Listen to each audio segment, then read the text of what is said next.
Chick. And welcome to another exciting installment of the Terrorisk podcast. It is Chris and Chris. It's Hello. Chris squared. Yeah, Chris by Chris. So usually we start the first part of every episode with current events. And a lot of shit has transpired since last Monday when we did the last episode. A lot to go over. There's Trump actually dropped a whole bunch of alleged files on UFO sightings. Allegedly. UFO sightings made by military personnel. So aliens and shit. Wow. Isn't that crazy? That's not what any of them say. They're just UFOs, unidentified Oh, flying objects. okay. All right. So we're gonna Unexplained play, spatial anomalies. So we're gonna play that game. Fine. We don't know if they're aliens, but we do know they're unidentified flying objects. Now, what makes them unidentified flying objects? That they're non-military or non-commercial that we're aware of. They behave in strange ways. Okay, They're not like cleared to be in the space that they're in. Okay, let's hone in on the second factor. They behave in strange ways. Like in what way? In what strange They ways? move oddly. Oddly? Yes. All right, They don't move the way planes and shit typically move. Typically, all right. So you're using the words, they don't move the way things typically move, the way any aircraft typically moves, right? Any known aircraft. Mm-hmm. Now, why wouldn't aircrafts typically be able to move in those patterns? Because it seems like they don't move in a three-dimensional space. Because it goes against the laws of fucking physics. Right, sure. Of known physics. So, I mean, look, when you get down to it, the whole UFO thing, especially when the government talks about it, especially if they're openly saying it's like, yeah, our airspace is invaded by unidentified flying objects that can do things that no known vehicle or known laws of physics can, like actually say exists. It's like, do you ever confirm what those drones were in Jersey, or where they were from? okay, we could get into that too. Okay, yeah, we could get into that too. There's a couple of theories on that. Some of them are more plausible than others. But as for the UFOs, like we're now in a case where if the government is actively telling us, it's like, yo, they are non-human aircrafts. They can't be human because human technology can't do this shit. Like there's no way. Our science just cannot support it. Like it just. The laws of physics, the laws of nature, as we know it, cannot say like none of us can do any of this shit. So with the government telling us this, we're left with either two outcomes. It's either one, the government is lying to us, or two. No, they wouldn't do that. What's the second one? Oh no, I'm saying the government never lied to us. But what's the second thing? That the government are lying to us. That's crazy. Those are the only two outcomes we have on our hands. Because like if they are aliens, and obviously they've been known about for a long time, so. The government has been lying to us. Now, if there are no aliens, and it is in fact like human-made crafts from whatever source that they could, cook up some weird science or some shit, then the government is lying to us. Could be. I mean, it could be that they know, but there's clearance level things, and like so what? Because releasing this, like no one's saying like these are aliens. Like this is for sure. This is definite. We're confirming this. And if we did, wouldn't it make it seem like we don't have a good grasp or control on it? Nobody confirmed that it was aliens, but there have been confirmed reports of biologics. Yeah, but that's not what's been released. No, they didn't. No. Because they feel, I bet it's because, like, first of all, they said disclosure is going to happen Trump literally said it's going to happen over a span of time. They're not just going to release every little thing all at once. Sure. So, but then things have to be redacted and classified and whatnot. Or drip fed so that, we don't so all no lose one our panics. shit. Yeah. And so that every time we complain, we get a little sprinkle of something. Yeah. Why are we still at war? Hey, you want to see an alien body, kid? Yeah. You want to see? Yeah, exactly. I want to see some. I think we're losing this war. Hey, I've been telling you for years. We've got alien bodies. Yeah, that still would be cool as shit to see, though. Oh, it'd be pretty cool. It's unfortunate that's how it has to happen. I mean, why didn't they pull that card before? Because we're really fucking up now. Oh, yeah, okay. So we're really fucking up now. That's exciting. We're at such levels of fucked up that it's like now Trump has We weren't losing the war on terror. Yeah. So then, so aliens. Now that's also like, there's a couple of theories behind that. There's some of my more believable ideas are that it's not like a new thing, and it's so not new that at some point humanity has recovered unexplainable, insane technology of unknown origin. Yeah, for decades. They recover it, and then they back engineer it so that they create like ARVs, alien reproduction vehicles. And then that kind of makes sense. Like if you look at like all these things like spotted by the military, yes, they are probably moving and doing like crazy alien shit, but most of them are probably like reverse engineered. I would think so, yeah. So this ties into the New Jersey thing. Now, a lot of people are saying those New Jersey drones, because they were fucking weird, man. Like nobody had a clear idea of what they did, what they were, and even every footage just showed them like morphing almost, in the air, and they were kind of mechanical, but sort of not, and it's like they were just transforming it as soon as they were being like observed. So that could be another country's reverse engineered ARV shit, right? Yeah. Like China, like some fucking freighter or whatever just unleashes a bunch of crazy high tech. Because if we think America is the only one that would say possibly, that'd be foolish. Yeah. Why would they only be talking to us? Why would they only be contacting us? There's a whole other hemisphere. On top of that, like a lot of these recovered crafts could have been shot down by us, so we're not the only ones shooting down aliens. I mean, we can't be the only ones shooting down aliens. It'd be silly. Yeah. So yeah, UFO shit, very interesting. Now I think there's funnier theories regarding the subject. Like there's like how they might not be interplanetary visitors. They could actually interdimensional. Yeah, they could be from a higher dimension. That's my thought. Yeah, they could be from the future. They could be us from the future. So which would also be interdimensional, because to travel, to fuck around with like retrocausality and actually go back in your timeline, you'd have to fuck around with like a fourth dimensional travel or fifth dimensional. Or it could be other countries in our dimension messing with crossing dimensions to cross to get to travel faster.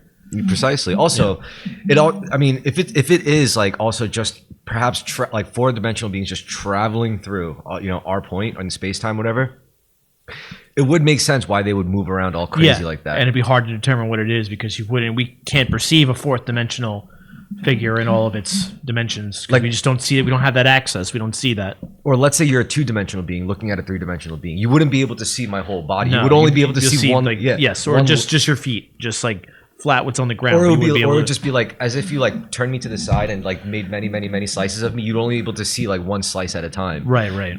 So like if you were to look at a four-dimensional being, like we could see the X, Y, and the Z axis. There's another axis that would be the fourth dimension that we can't see, like time or something. Right. Like we just don't know where that would come across. How it would come across, because if a four-dimensional being would be looking at us, right? Like if a four-dimensional being or a being would be to look at me from a fourth dimensional perspective, they would be looking at like the fetus version of me as well as the dead version of me at once. Like they wouldn't look at me through a linear thing. It's like, oh, this is Chris at 5 years old. This is Chris at 50. No, they would see the whole thing all at once. See everything. Yeah. Everything from its beginning to end all in one setting. Yeah. It would look fucking horrifying. It could be crazy, but it might be exciting. Like seeing an old baby. Yeah. So, but it's the same thing though. If we tried to perceive a four-dimensional being, we would only see parts of it as it parts of it just like coming through, like. Yeah. So when you're in that state of travel or traveling through like interdimensional, like doing interdimensional travel like that, maybe. And there are just anomalies, I think, that exist. Oh sure, like ghosts and all that. Oh, shit. Not ghosts, but like. Just like things not behaving exactly the way that we believe them to behave. Yeah, sure. Like anomalous stuff. Yeah, like you said. So interesting about fun fact about that. So do you know about like the different ministry departments within our body of government? Like there's a Department of Defense. With the Pentagon houses. It's called the Department of War now. But yeah. But then there's also the Department of Energy. Correct. Now the Department of Energy is very interesting. I've been doing some digging on the Department of Energy, and like since the 40s or the 50s, they have their own like black ops, elite commandos and shit. Like they're like, and I mean, if we think like SEALs and like Delta Force and whatever, like we think they're crazy. The DOE shit is like super nuts, because their primary responsibilities, like their commandos, the DOE Department of Energy commandos, their job is to safeguard nuclear weaponry stockpiles, to transport nuclear material. Basically, it is above top level, like top secret level shit. Like the Brotherhood of Steel and Fallout. Something like that. And It's more actually they're more like the Institute of Science or whatever. I suppose, yeah, the Institute in FAR. Yeah, that's exactly so, exactly how, like, some shadowy ass scary Yeah. fucking organization that makes people disappear. Yeah. Like, if you're just some like redneck inventor and you figure out like free energy or whatever, you'll get a knock on your door from some guy in a suit from the Department of Energy, say, yo, let us buy your patent, and you're gonna be like, fuck off, Fed. And you're going to disappear. Sure. And it's going to be DOE operatives, like Department of Energy. And it makes so much sense. It all clicks together. It's like, who would be the guys that would go out there and recover like crashed UFOs or to deal in like weird science, like, or to like keep things hidden, like the Men in Black. Exactly, like anomalous shit, you know? And I think it is DOE. I think it is the Department of Energy. Because like most of their like armed. Did you ever read like the Men in Black graphic novel that the movie's based off of? I've glimpsed it. So I like what do they work under? Because like in the novel, they deal with more than just aliens. They deal with like ghosts and unexplained things, and they're like what you're describing. Yeah, like the SCP. You ever heard of that? Yes. Yeah. So yeah, so the Department of Energy, their top secret level shit is literally the equivalent of like SCP shit. Because you know they would take it from a perspective of like, if it is like truly anomalous, first of all, like the first and foremost thing, it's like, if science can't explain it, that has to go under their purview somehow, you know? Yeah, if it doesn't follow this, if it doesn't behave the way we expect it to behave, the way we've known things to behave. So it's really funny, you know. It's like it's interesting even. And when you hear about like this recent case of like missing scientists and shit, and like, you know, certain military officials in charge of like top secret like programs and shit, like that's them being recruited into the DOE. No, I think it's the DOE cleaning up their shit. Cleaning up, yeah. Either one or the other. Yeah. I mean, there is the one general, like this really high level general, McCaslin or whatever. He just recently disappeared. Like, his wife calls the police one morning. She was like, my husband's gone. He left his phone. He left his keys. No car. If you knew what your husband did, though, would you really call the police? Would you be like, well, I'm kind of fucked?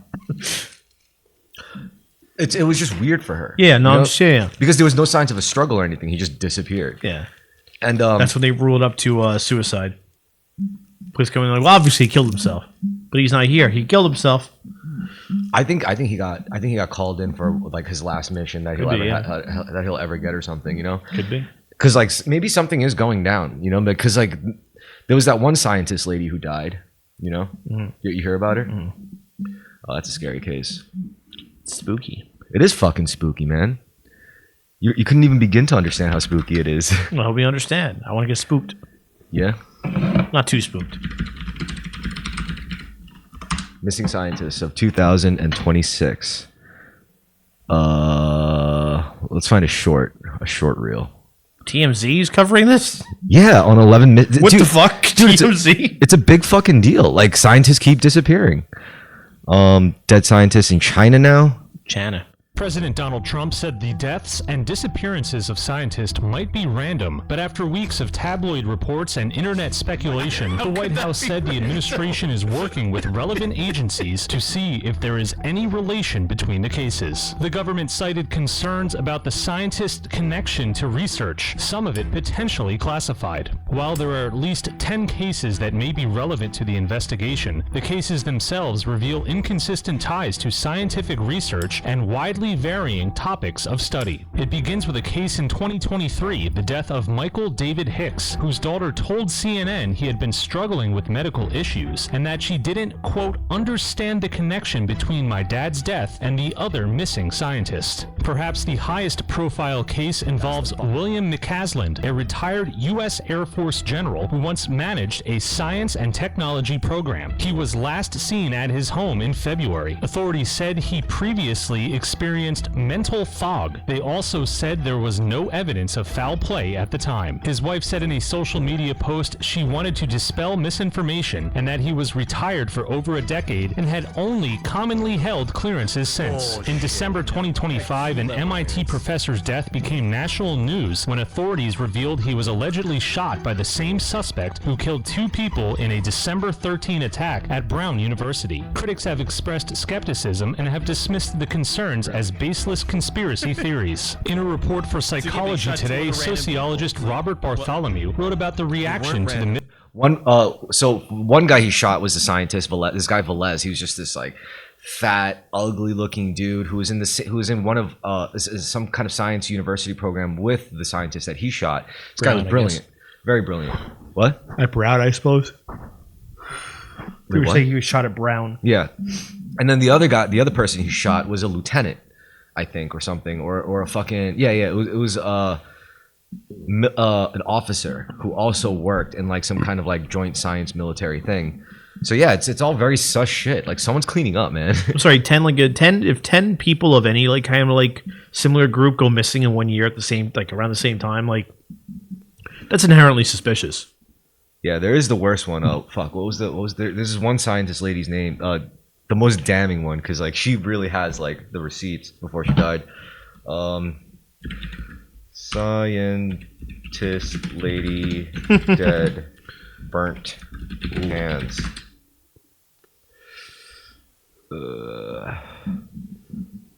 Amy Eskridge, that's her name. To hell and back as I've been typing, because you can beam me through there and through there, and you can get a 3D image of what I'm typing. Because this computer doesn't have a Wi-Fi card, you can't hack it, but you can maybe get a 3D image of me typing. So like we just did that, and did that as an act of pure desperation. And guess what? I feel better immediately.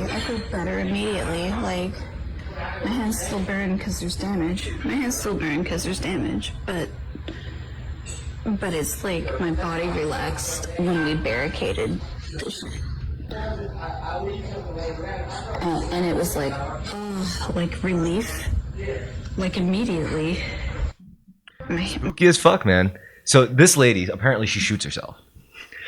You know, and this is as we all do. And this is after she posted, I did not kill myself. I did not kill anybody else. I do not want to die. Whatever. And I seriously think people are trying to kill me. There was another point where even her friend like kind of like corroborated, because she went to a friend's place to kind of get away, and apparently they were watching a movie together. They made popcorn, and like the TV and whatever, they were like in view, in line with the front door.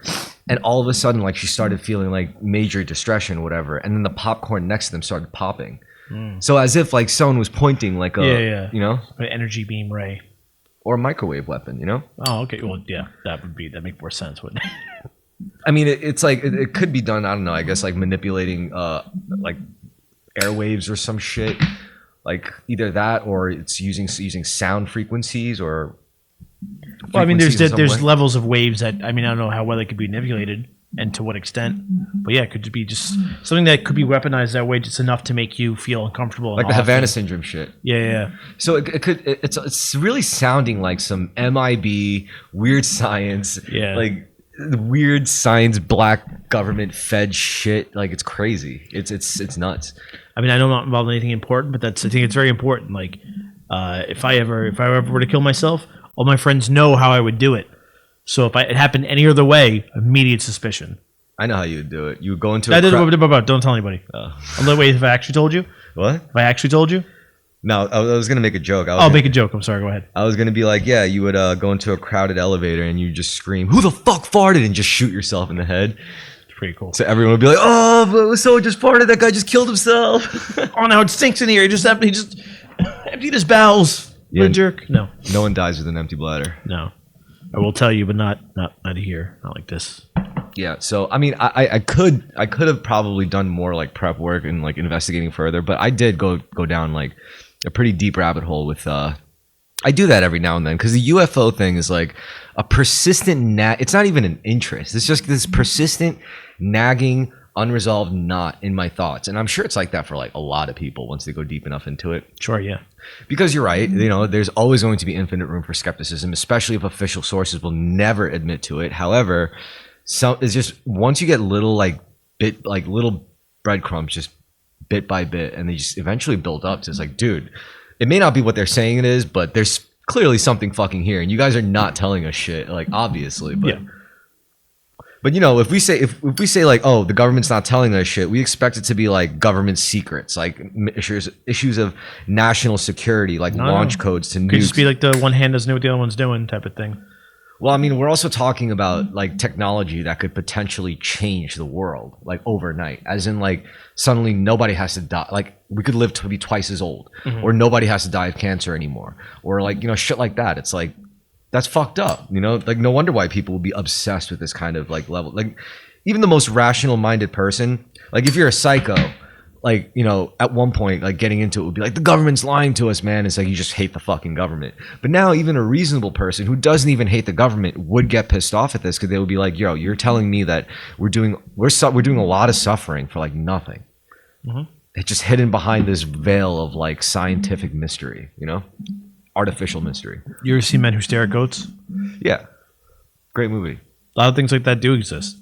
Yeah, it's based on very, very real shit. Yeah, We know. MK Ultra and all that stuff. Yeah. Do you know about remote viewing? Yeah. Yeah, the CIA has their remote viewing program. They've always had for a long time, and there's a lot to it. And I think that's less to do. Well, it is connected. It's definitely connected to like, I don't know, like UFO, whatever, and aliens and interdimensional beings and shit. Because Maybe that could be things like there's elements that we didn't discover like on our planet that are now part of the periodic table of elements that have gotten here from what they say, like from like crashed comets and things like that.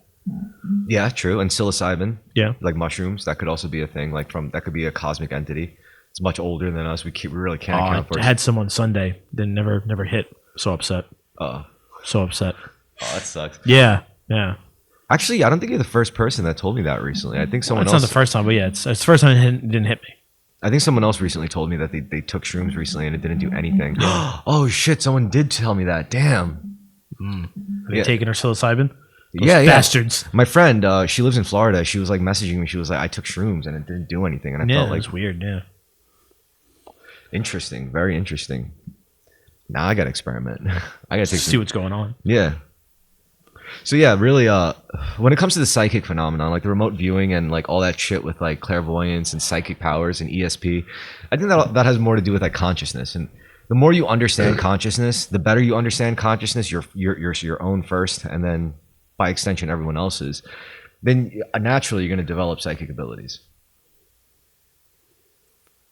For example, look, we're not talking about like hard fact anymore or materialist frameworks of like truth, but it's more of a intuitive framework, right? You can't really prove it because it's not really based on any tangible materialist frameworks. If we're talking about like empathy, emotion, thought, consciousness, like the debate between consciousness as an emergent property of our biology and our nervous system versus consciousness as something that's more fundamental than us and being beamed into us from an external source.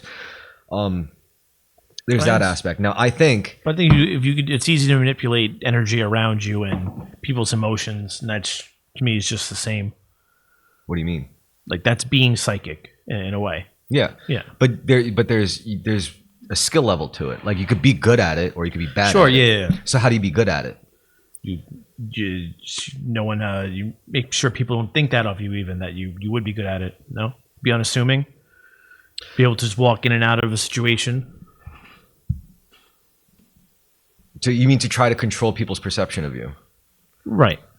Okay, I mean, all that really does is controls people's perception of you. It doesn't really get them to do what you want them to. Well, that's what I'm saying. That's going to get you. I mean, like people, you'd have to be unassuming. Like people wouldn't have to think that or know that about you. That's what you're good at. That you do. Like people can't know that you are influencing them in any way to be more effective. I would think that's a fair factor. Like you can't like you can't be going around saying I'm a level 5 psychic, like, or I'm manipulating you right now. Yeah. Like you don't know it, but I'm manipulating you. Yeah, I guess that's a fair point. So really, the lesson there is subtlety. Like the key of seduction is implication. You're not supposed to outright say things. You're supposed to like imply it. Yeah, you want to plant those ideas and let people believe that it was their idea to begin with, or they feel it because they naturally feel it, not because. Okay, so then my next question is, if you know it's about like subtly, we know it's about subtly implanting ideas so you don't activate people's psychic defenses. Right. How do you know which ideas to plant in people to get the results you want? Well, that's something you have to study. I mean, I don't know personally. I think you have to get good at knowing people. Oh, for sure. Yeah, yeah. Okay, so now we're getting to the juicy bit. So psychic ability. Now we're still on psychic abilities and like ESP and mind reading, empathy and empathic abilities and all that shit. Remote viewing even. So I think now we're talking about how to actually get into someone's head. To get into someone's head, you have to actually like get to know people, get to know them, to actually know them, to be them in a sense, to become them. How do you like, how would you say you would do that? Like, what would you observe? You have to observe that individual, every part of their life, them on a daily basis, how they interact with people, the choices they normally make, but like remotely without them knowing that they're being watched. Well, and being observing judged, doesn't just, you don't really need to talk to them to observe. Right, them. right. So That's what- yeah. That's I mean, you observe them from enough of a distance where you're just observing them as if they're being unobserved. Okay, as far so, as they so know. but we already established we got to keep our distance to a certain Right, extent. right. Yes, we know that. But as far as like actually getting in their heads to what to observe, what would you observe? Like, what about them? I don't really know. Okay, so I would say you would have to observe their patterns of Okay, behavior. right, yeah. We are what we can't stop doing. That's just a cold hard fact.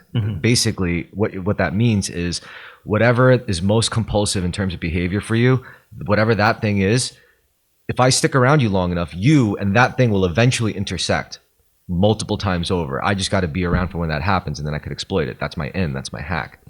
So you can only do that if you observe people's patterns objectively, without judgment. Like, you can't just be like looking at, if you really want to get a person's pattern down, and like, let's say like they do something that you find repugnant or disgusting, and you get caught up in the disgust and the repugnancy of it. You're like, oh, I can't believe he eats his fucking salad, or I can't believe he doesn't brush his teeth in the morning or whatever. Like, Ew, gross. if you get too caught up in the repulsion or in the judgment in that, it blinds your ability to really read someone's patterns and to and to really observe. Well, them. you have to pay attention to it, but go like, well, why doesn't he do that? What's that lead to? What? Yeah, well, exactly. And then that is where, instead of asking this is how I feel about it, it's why. Yeah. Why does he do that? Why doesn't he do that? Why does he respond this way? Then I think you become better at it. Now, what makes a person really bad at it, for example? Well, as if you blind yourself by like putting like like comparing them or judging them based on what you think is normal, what you think is Your the own thing too. models. Sure, yeah. So, and we can't beat that easily. That's like a hard thing to get over. Yeah, putting yourself in someone else's shoes unobjectively is very difficult. Yeah, so the way I think you have to do, the only way to fix that, to become truly a master at this, again, we're talking about psychically manipulating someone, through intangible means without force or violence or anything, like just to get them to do what you want them to do easily, which requires knowing them, getting in their heads, getting in their souls, being able to understand them so well, better than they understand themselves. What makes it bad is your own judgment, your own emotional responses. So how do you prevent that from clouding your observations of them, from clouding your control over them? Well, the only way to fix that is the hardest part about this whole process. It's to look at, first, dissect yourself. Look at your own patterns. Look at your own insecurities. Look at your own traumas. Look at your own shit. Look at your own nasty habits that you would find disgusting in yourself if you saw it in someone else. And then once you fix that, then you develop a really strong like internal infiltration model for everyone else's psyche. Because remember, like 9 out of 10 people are out there without doing that work, that are constantly thinking in terms of, wow, I can't believe that guy does that. What a freak. That's just how most people react to other people, respond to things. Or they're like, oh, I love that they do that. This person should be my friend. Like stuff like that. That's just a snap judgment kind of thing, just based off of Seeing yourself in somebody else is how you would. Okay, so to get over that, then you eventually have to like break down your own shit, right? You have to break down your own biases, but then once you break down your own biases, it's not like a fucking switch you turn on and off. Once you do that to yourself, there's no going back. Sure. You become something else. You no longer are like the innocent child model where you get to just walk around naive. It's like, oh, this is what I think of this person. This is what I think of that person. No, like once you do that inner work, you're no longer that kind of being. You're not the same because you're already fundamentally connected, because your judgments, first of all, you start to recognize your judgments as like just impulsive settlements. They're not really truth. And then once you could maintain that within yourself, then you start to read people a lot more effectively. A lot, because I'm no longer looking at people through my own model and biases of what should and shouldn't be. I'm just looking at them for what they are, what they do, regardless of like how I feel about it. That's just who they are. So once you're able to do that, it becomes a lot easier to manipulate them, a lot easier to control them. It's the kind of thing you don't get good at until you do the work on yourself first. So until you do the self-inquiry. So that's why I journal every day. You know, I mention this all the time, how like every single day. Makes my job a lot easier. What do you mean? But when I sneak in at night and I read your journal. Yeah, dude, my journal entries, I don't really care because they don't carry any secrets. Okay, yeah. The reason why I journal every day is because it's just I'm the first person I dissect, you know? Like when I go out there in the world and it's like, and if anyone were to try to like think like, you know, try to make calls on my behavior or like try to dissect me, I'm like, nah, bitch. I already do it to myself every single fucking morning, and I do it honestly because I do it to my journal. You know, there's no one else to hide anything from. It's just for me, you know, just being honest about my state, my emotional, physical, mental. And then, you know, I do that. And it's like I realize I go out in the world, 9 out of 10, like most people just don't do that. Most people are just fucking flying blind. Sure, yeah. So you could go up to like any one of these people and be like, yo, I noticed you do this. This must mean you're a sociopath. And they'll deny it outwardly, but inward they're like, oh, fuck, maybe he's right. I didn't even realize that's the way I was feeling today. You know, like, yeah, sure. But if only they just journaled in the morning, they could have walked out their door knowing how they felt. Even if you felt pissed off, even if you felt sad, at least you knew. It's not like you kept it outside of your conscious mind, so someone could come in and be like, and then you're somehow like you doing it subconsciously, where other people are picking up on unconsciously. It. Yeah. So yeah, I'm sorry, unconsciously. Unconsciously, yes. At least now, if I like, you know, like, and even then, it's not. You get less chances of being like a dick with your emotions because no, it's true. Yeah, it's if you recognize why you're in a certain mood and why you're it's already how did that happen? It's already been processed. So journaling, very important. So yeah, I think this all ties into psychic ability. Now I know, like for example, if I really wanted to turn the you know, like from where I'm at, like in life, like, you know, because I did a lot of self-inquiry myself with like spirituality, my own spiritual nature, my own insecurities.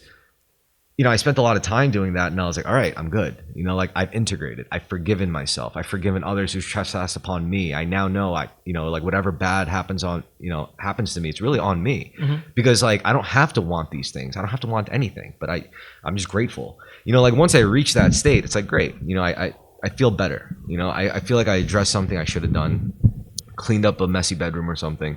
Then I go out in the world and it's like things were very different. You know, like people started to take a very different shade, not better or worse. No, just different, no. You know, like, yeah, absolutely. Like you just seem like there's something about you that's different. You're presenting yourself a little in a different way.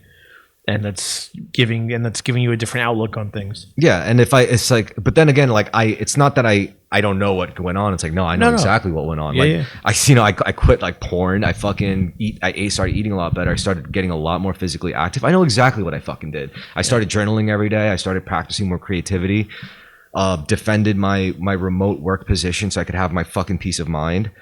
And you know, like I know what I did, and because I did those things, and it's not like I did them just because, oh, I need to clean up my act. No, I did it as purely out of curiosity, because I would, you know, read all these stories about like, oh, did you know that, you know, if you say practice semen retention, or if you meditate, or if you clear your chakra points by addressing your traumas, you could ascend into like higher spiritual dimensions. I'm like, get the fuck out of here. But then I looked around, I was like, there's literally no one else here. It's just me and my cat in my apartment. I have all the space. I have food. I have water. So let's try this shit. And I did. And it was all very life changing. You know what it felt like to me? It was like, you know how like the guys who would go out to the rainforest for those ayahuasca ceremonies? Yeah. And then they come back and they're like, like, the desert you normally go to, right? Not the rainforest. Whatever. Like, I don't know, whatever. It's a cactus. whatever drug or hallucinogenic. You go out into away from society, away into a thing. Yes. Yeah. It's a whole journey. Yeah. Both physical and spiritual. Yes. Yeah. I feel like it was something like that, except they didn't really need the ayahuasca. Ayahuasca. You need to fucking shit your pants and throw up for like 3 days straight. No, I didn't need to do that. However, you know what I do think though? I think it wasn't necessary because I spent so much time prior doing like psychedelics. I think psychedelics is just a primer. It doesn't really get you there, but doing it like once at least or a few times, it's going to tune your mind a little bit. So when you do have that like oh shit moment, like the Kundalini awakening or whatever, then it's gonna be much better primed to handle it, I think. Or at least more likely to like cave into it, because a lot of people could fight that shit. Yeah, you know? yeah, and that's it's bad for you. Oh, it's very bad. Yeah, you don't want to do that. And then, also, because then if you're fighting it, why the fuck do you bother? Yeah, like, yeah. And I do like the very like how I don't think it, because like a lot of like, you know, Christians of the church or whatever would look at stuff like, oh, tarot, like, oh, that's satanic, and or whatever. But Everything's satanic to them. Tarot cards, Ouija boards. They can't even say like, no, it's just a fucking game. It's a joke. It's satanic. okay, so like It's like, well, why is it satanic? It's because your belief system has real no concrete. Like, there's nothing people can really grasp into, and it's that easy to lose sight of who you are because you don't make people let people explore who they are. True. It's weak. True.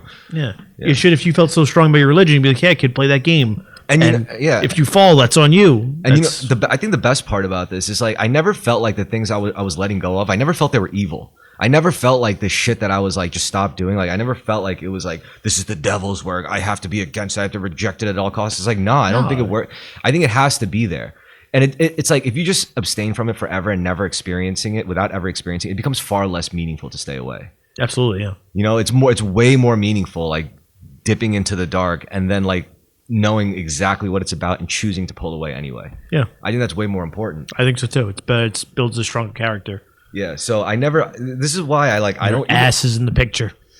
Even when people talk about like demons and shit, I'm like, I don't think we're supposed to really necessarily eliminate or try to kill demons. No, absolutely not. Demons are literally like sin, temptation. Like demons are the things that make things seem attractive or make you go like, yeah, you know what? Maybe I'll do that. That's not such a bad thing. That's just what demons are. We're our own demons. Or patterns, I would say. Patterns of behavior, right? Like it's all down to pattern recognition. Like being bored is idle hands or the devil's plaything. Being bored is a demon. Yeah. The demon of sloth or the sin Many of them. Oh. Want to be a star. Yeah, this cat's just...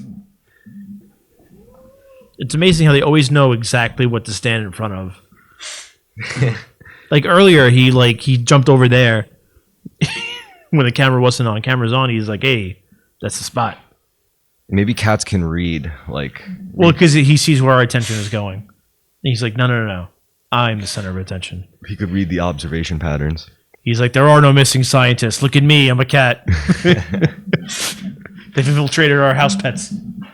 Okay, so another thing, it's if you also view like everyone. If you do have a spiritual nature versus if you're just a complete atheist, complete materialist, like you're just like, I'm just a chunk of meat, you know, with like sentient code and you're a material girl living in a material world. Yeah, if you think like that, I think you're also going to be a lot less it's going to be much harder for you to tap into deeper empathetic or psychic ability.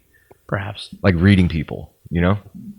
And we're not people who are like, people who are like atheists don't necessarily believe there's no such thing as energy or like some like a psychic world beyond what they see and feel. For them, I think it's more of a belief system and a worshiping thing. Okay, so I mean for the most part. I mean, I'm not completely right either, but there's an interesting gate to it, right? Because we have layers. We have on one layer, which is more surface level, which was what everyone sees. There's a religious aspect, the religious layer. And then beyond, even like the most established Abrahamic religious institutions, beyond that, there's a level of mysticism. And that's where things start to like really rhyme with each other. You know, like when it comes to like Gnosticism or what was it, Sunnism? I think the creator or like Kabbalah. The Kabbalah, the guy who started the Kabbalah just died recently. I don't think he started the Kabbalah. No, he didn't start it, but like he made it like the more mainstream thing. I guess he was a leader. Institutionalized? Yeah. That's probably it. That's better. Yeah, he probably introduced some Kabbalah to That's what I mean, because I know Jewish mysticism has existed for a very long time. Yeah. But, yeah. He was probably the one weird Orthodox Jew among the Orthodox Jew old guys, and he was like, hey, don't forget about the Kabbalah stuff. Am I right? It's good stuff. And they're like, get out of here, Shmuley, with that fucking... God damn it, Shlomo. I'm tired of hearing about that. No, it's good. This weird mysticism. No, it's energy. I'm nice to you. You're nice to me. Go fuck yourself, Shlomo. Yeah. Oh, that's bad energy. Yeah, but I mean, the church and the Muslims had their own shit too, like that. And everyone's got their own stuff, yeah. Because like you know, with the Christian mystics, they're always like, Jesus was just a guy who understood this stuff, you know. Well, no, see, Jesus was that's the mystics thing. He wasn't part God and part man. He was just a man who was in touch with his energy and the spirit world. Well, the whole energy in the spirit world, that is by extension connected to God. It's like you only really feel it is if you fully identify and align with your higher self. Yeah. And to fully align and identify with your higher self means you can't be doing a lot of the shit that you do probably as just a regular material person. Yeah, I had a coworker that was in the Kabbalah. I forgot what he said, But there was things like he didn't eat certain things. He didn't masturbate, didn't curse. There's a lot of weird things he didn't do. Because all these things do. There's your physical body. Because he believed like it takes away from your spiritual body, your etheric body, right? Something like And Kabbalah. I tried talking to him about my other coworker was a regular Jew, and he's like, bro, he's like that stuff's evil. You can't talk about it. And I'm like, dude, what the fuck up? Like, you can't even hear him say that. He's like, no, it's a sin to even read it. And I'm like, really? I'm like, are you serious? But that's I was like, bro, you fuck hookers. That's not a sin. But that's exactly it. Yeah. Like that's exactly what I'm like, talking. No, I can't read that. Because like because if you actually become a person who aligns and adopts those traditions and those patterns, it's going to have a byproduct effect. Whether or not, like they'll say words like, yo, that you can't fuck with that shit is evil. No, what it's really saying is that motherfucker did the work that you couldn't do. And he did it of a higher belief than you. Like you just do the motions. You just do the traditions. You just like, spout the words and parrot the words. This motherfucker does it. And this dude was jacked too. Like great shape, obviously. Like, if you could say like, it's also like Christians, like, yes, every Christian should worship Jesus or whatever as told, as been told. But then like what isn't not allowed and what isn't really implied too much is, wait, yes, it's good to give it up to Big J, but why don't you try living as Big J? Why don't you do as Jesus did? That's the trick. Didn't Jesus say to do that too? Yeah, like don't worship me, dude. Why don't you do this shit that I do? He also said that. Yeah. Don't just follow me, just led by example type of thing. Exactly, and that's kind of like what the Kabbalah guys were saying. It is things about don't poison your body is more than just drugs and alcohol. It's agency. It's practicing your self agency. It's saying I actually can control this. Yeah, like you go to your normal group of boys at the pub. It's like let's quit drinking, and then they'll all be like, get the fuck out of here, bro. Like what the fuck are you even doing? I can't. See, exactly. Can't abide that. It's not gonna fly. So it's like it just doesn't gel, and it does affect people. It literally does have an effect on your surroundings and the people, and not everyone's going to be able to handle it. So that's why I think it's a very painful process for a lot of people. Absolutely has to be. I mean, there's a lot of ostracization that that guy gets from behaving that way. It also, I'm sure there is. It's like Mormons too. Mormons kind of have that effect. I don't know if he said he was a virgin or not, or he probably wasn't a virgin because he's practiced it. But since he started, he doesn't fuck. I think too. I don't remember. It's a long time ago. Because your semen is a vril. That's a spiritual energy. It's a mojo. Yeah. I think there's truth to it, man. I'm not gonna lie. Like, it's not that I feel like coming is evil, but I do like. Oh, it can't be. It's like one of those things. It's like if you've never met God in person, why would you still get your kid baptized? It's like it doesn't hurt. Just in case. It doesn't hurt. Yeah. We get money for that too. Okay, maybe there are like. I'm going actually. I have Sunday. My kid's getting his twins baptized, but I have a baseball game in the early afternoon, so I'm going to go to that first. Then we'll stop by the baptism later, give him some money. Yeah, so that's a good scheme. Yeah, it is a good scheme. Yeah. So also let's not forget, like Buddha had to leave his wife and kids to be Buddha. He was like, "What are you gonna do? You can't be a guy who's willing to like kill someone trying to like murder your family and still be like an enlightened being who loves all life and all creation." Yeah. It doesn't work that way. Your bitch wife is at home nagging you to death. Yeah. It doesn't. It's not. Honey, I'm trying to enlighten the world. I'm sorry, I forgot the milk. Our neighbor is like literally just threatening to steal our shit. You got to kill him. It's like, honey, I love all life. I love all life. Oh, fuck off. Yeah, you can't have you can't have that shit, and it makes a lot of sense when you actually think about it. And it's so funny. These women are like, a lot of spiritual women or quote unquote spiritual women. They're like, I want to spill the seed. It's a sin. Oh, sure, you say that when you have to go down on me. When I go down on you, it's just fine. It's come one another all together. Yeah. It's like I want love one another all together. I want my husband who is spiritual and a servant of God. Yada yada yada. It's like, bitch, you don't want that. Yeah, no, you don't want that at all. He's gonna be like, get the fuck away from me, you harlot. You fucking temptation in a. You want a what? Where? Get the fuck out of here. So yeah. Without the purpose of procreation. Oh, it's like whore.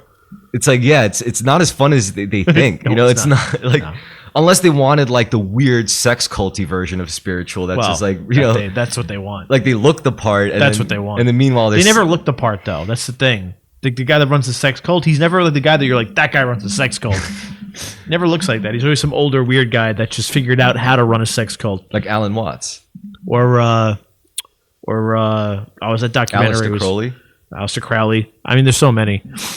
Because once you get the females thinking R. Kelly, yeah.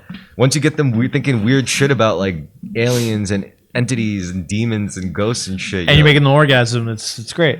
Yeah, you basically do their kundalini stuff. I cannot put a thought together after coming for like the first 5 minutes. So it really makes sense. It's really easy to brainwash somebody post coitus. Yeah, and there's too many like famous dudes. Not too many, but there enough of them that I've read that Too were many. enough of them that were like, yeah, you know, it works. Mike Tyson before like 2 weeks before a fight, he won't nut. You know. Yeah, for men that's the thing. You don't nut before a fight, but for women it's good too. Of course, yeah. Yeah, because it's testosterone. Because it's literally losing testosterone for a man and for a woman getting testosterone. Yeah, women orgasming is probably beneficial for guys. It's Yeah, not it like- releases testosterone into their system, whereas for men we lose, our level goes down a little bit. Yeah, we lose our jing, our life Yeah. energy. Our I mean, will. like after I come, I don't want to go anywhere. I don't want to do anything. Makes perfect sense. I don't want to work. Yeah, I'd on, be like, man, I'm like, who cares about this fight? I don't really care about winning. I don't want to work on creative projects. No, I'm like, well, that's it. I don't care I'm about done for the day. I don't care about scientific. I'm discussion. done till tomorrow. Not till tomorrow, but the next time I get a meaningful boner. But that's a big deal because like honestly, it's the reason why is because of we have all this technology, right, to be able to simulate sexual imagery and thoughts and all this stuff, and to give us stimulus to be able to masturbate to a lot more potently. So that means like basically to get sexual satisfaction is way more accessible nowadays. Whereas back in the ancient times with our ancestors, like you had to go and kill a motherfucker to get laid. You know, like you had to go out with your boys and invade some village. Yeah, absolutely. Who, with hopefully they had some women, you know, and you take their women, you know, and you got laid. Yeah, because I mean, the women had to go out and gather while you hunted. If Yeah. you're not hunting anything, bring anything home, like, well, you have no worth. Yeah, so you have to fucking, you know, you have to go out and kill something to get laid. Now we don't have to do that. Which, It helps, but you don't have to anymore. There's still a lot of guys that you run into out at bars that think it's still that way. You think so? Well, there's some guys like that. Guys that are tough guys. Yeah, fair enough. I mean, I'm kind of, I guess they're allowed Or to. girls that are in abusive relationships and they're like, I have to leave him. It's like, you keep saying that, but you're not going to do it. He gets you wet. Yeah, I know, because we know why. So shut the fuck up. It's hot. Yeah. He's a hot bad boy. Oh, he's such a bastard. It's like, yeah, I know, but you love it, so stop fucking talking about it. Yeah. It is kind of, I don't know. I mean, if they didn't talk about it, it would probably eat them up from the inside out. Oh, yeah, because then they have to admit that, yeah, they're a party to this. Yeah. Yeah. I mean, They always say, you know, it's, oh, I wish I had someone more sensitive and smart like you. It's like, well, I don't care about you, so not the way you want to be cared about. damn, I feel like women lost out a lot, like young women especially. They lost because like in our generation, women had it good in terms of like having always that one good-natured, good-intentioned simp best friend that they could friend zone. Now they're all gone.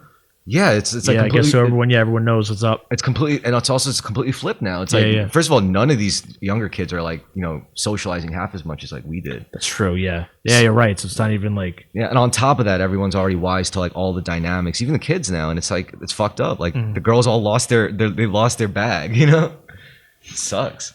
I was at I'm going again in June, but my cousin's graduating from high school. He's like, I don't know, he's like captain of the football team. He's on the football team. He's a big ass kid.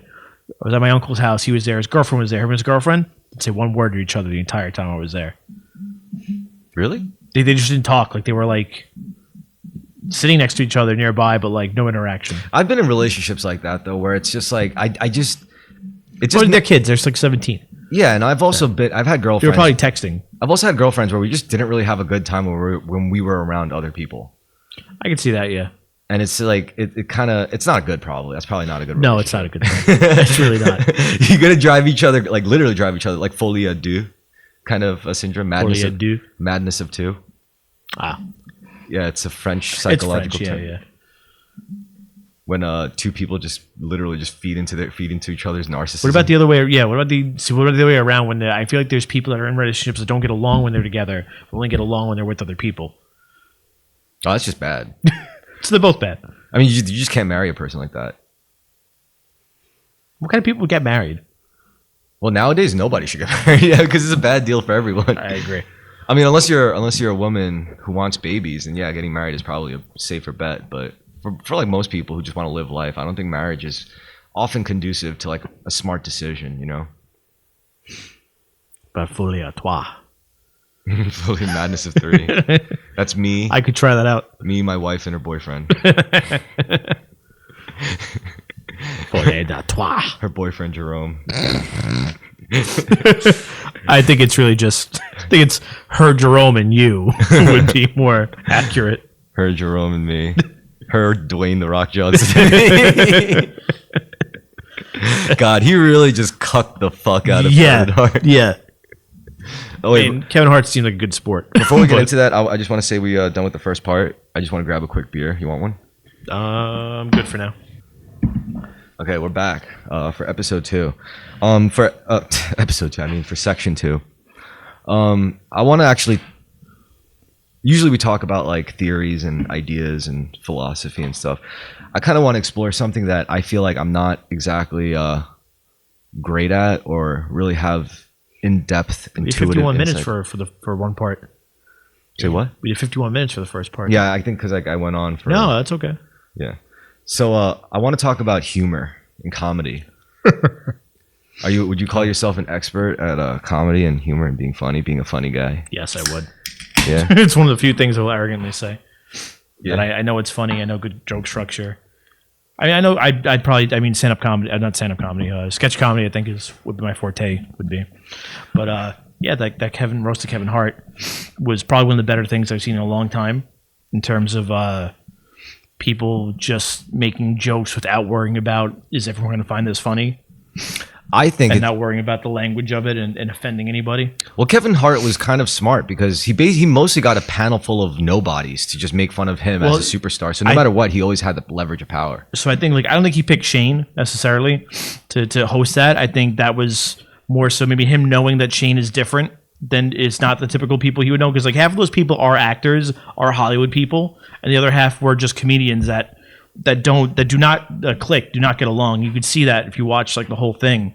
Like everyone's just on Tony Hedgecliffe, and I mean I don't like Tony either, but like no one liked him. Shane didn't like Chelsea Handler, and vice versa. Regina Hall did not like the comedians.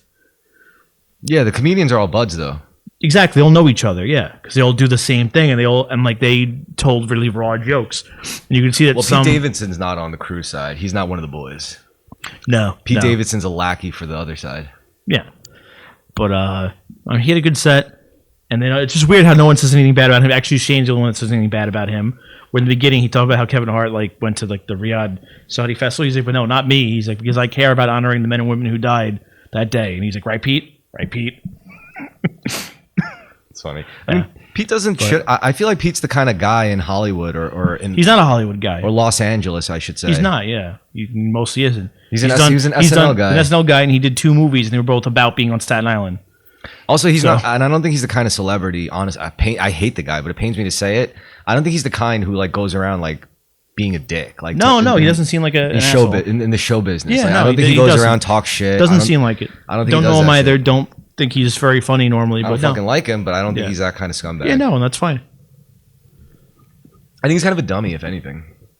Oh yeah, Yeah, he's pretty much. But he just- doesn't need to be smart. He gets to bang whoever he wants. Yeah, he's an innocent dummy. He's basically like, oh, can we get Mac Miller back? We have Mac Miller at home, and it's just Pete Davidson Yeah, for that role. Yeah. Like, Tattoos on his face. yeah, it's like rest in peace, Mac Miller. We have Pete Davidson picking up the torch. I was at an airport bar flying back here. Since I was in Florida, and there was this lady. I was in the bar talking to me, and she's like, "Where are you?" She thinks she's from Boston, and she didn't have to tell me that. I could fucking tell. She's like, "Where are you from?" Like, I'm flying to JFK. I'm like, I'm from Staten Island. She's like, Staten Island. She's like, you know Pete Davidson? Yeah, I'd be like, "Yup, he's my best fucking friend. We grew up together. Pretty much on the same fucking block." And I was like, I'm like, no. I'm like, but I'm like, I'm 2 years older than him. We went to the same high school, but no, I don't know him. I'm like, and I don't. I'm like, why is it the first person you ask about? You just need to get one picture with him. Yeah. He's like, yeah, I'm best friends with him. We were Yeah, just I'm like, hanging oh, do you out." know Whitey Bulger? Do you know the Boston Red Sox? You know David Ortiz? Like, I'm like, it's like, what the fuck? What's It's like, I'm sick of hearing his name. That's all. Like, there's other like I Do you know the I heiress think to the Farouk said Vanderbilt it. family? I think yeah, right. Like, Anderson Cooper. But yeah, like I think Farouk was like, isn't it nice to see someone from Staten Island, like, you know, making it? I'm like, no, it's not him, not some random white guy. it would have been so funny if they actually like let him on the celebrity space flight, so he would have been the first Staten Islander to go to space. Don't say that. We need to help repopulate the earth, so we're gonna bring Pete Davidson. Like, no, That would be so. no, I great. don't like that at all. Because they're like, well, that's it. We can't have anyone else from Staten Island now. It's like, Yeah. but there's more of us. And, like, you know how magical it would have been? It's like you could be a Staten Island pillhead and still somehow. That's what I mean. I haven't done one pill, not one. It should be me. It should be us. Not one. We were talking about that with Dave last week. None of us ever did pills. Look at us. Yeah. No one cares. Meanwhile, Pete Davidson gets the fuck. Like, nah, it's all good. I honestly, Who gets tattoos on his face and go, oh, he's a sweet boy. It's just like, what? No, he's not. He's a fucking idiot. Isn't it great that it's one of our No, kinds? he's my not. kind. He's not my kind at all. My dad survived 9/11. Oh shit. Yeah. Yeah, he's really easy to shit on and everything, which makes Sure, it like yeah. super hard for him. Yeah, he seems like a fine person. He's like an Adam Friedland of famous people. Actually famous people. Yeah, it's annoying how famous he is. Yeah. So okay. So when it comes to like style of humor, would you say like different people probably have a different like style of humor that works for them specifically? Oh, sure, absolutely. What do you mean, like the individual being funny, like their shtick? Well, let's break it down. Like, let's break down the kinds of shticks. Like, what types of funny are there? There's like the physical humor guys, right? There's the there's guys that physical do humor. funny shit with their bodies. Yeah. It's like a lot of black guys are really good. I'm being honest here. Like, they'll do like crazy, insane, like, you know, Yeah, theirs is much more like there's a lot of people that have like it's a performance art to it too, which is Yeah. not better or worse than anyone that does or doesn't do that. There's just everyone has their own like unique like shtick and like way of doing things. like the Globetrotters are basically basketball comedians. Yeah, and they're hysterical. Yeah. I've been to a Globetrotters game as a kid. There's actually like what's funny is it took somebody. You heard of Savannah Bananas? No. They're now the baseball version of the Harlem Globetrotters. Oh. Where they play a game, but they just do silly shit. It's a way to spice the game up. Yeah, they make a ton of money. They travel like across the country. Kind of reminds me of like Sensei Ken, I think his name was, or whatever. He's like this guy that, you know, he's like he's got super proper demeanor and he makes like internet content. You know how there's all these like Oh, martial I think I know this guy. Yeah, and he's like, Yeah. and he'll do like the funniest shit. He's like, now here is how you do a proper disarm in a close combat self-defense situation. Now the first thing you want to do is you want to secure the slide. And with that, I'm going to use the first control point available to me, and that's going to be my mouth. So he puts his mouth over the gun. It's like, now I've secured the firearm slide with my mouth as I show. So like, yeah, he's just hilarious because he does it always with like this deadpan like thing, and he's very entertaining. I love deadpan. And that is like I think that's a very interesting form of comedy because he's clearly like he knows his karate shit. He's clearly a real dude who does his shit, but he just leaned into like the funnier Sure. McDojo And like he knows aspect. he doesn't have to like crack jokes necessarily, just like carry himself like that.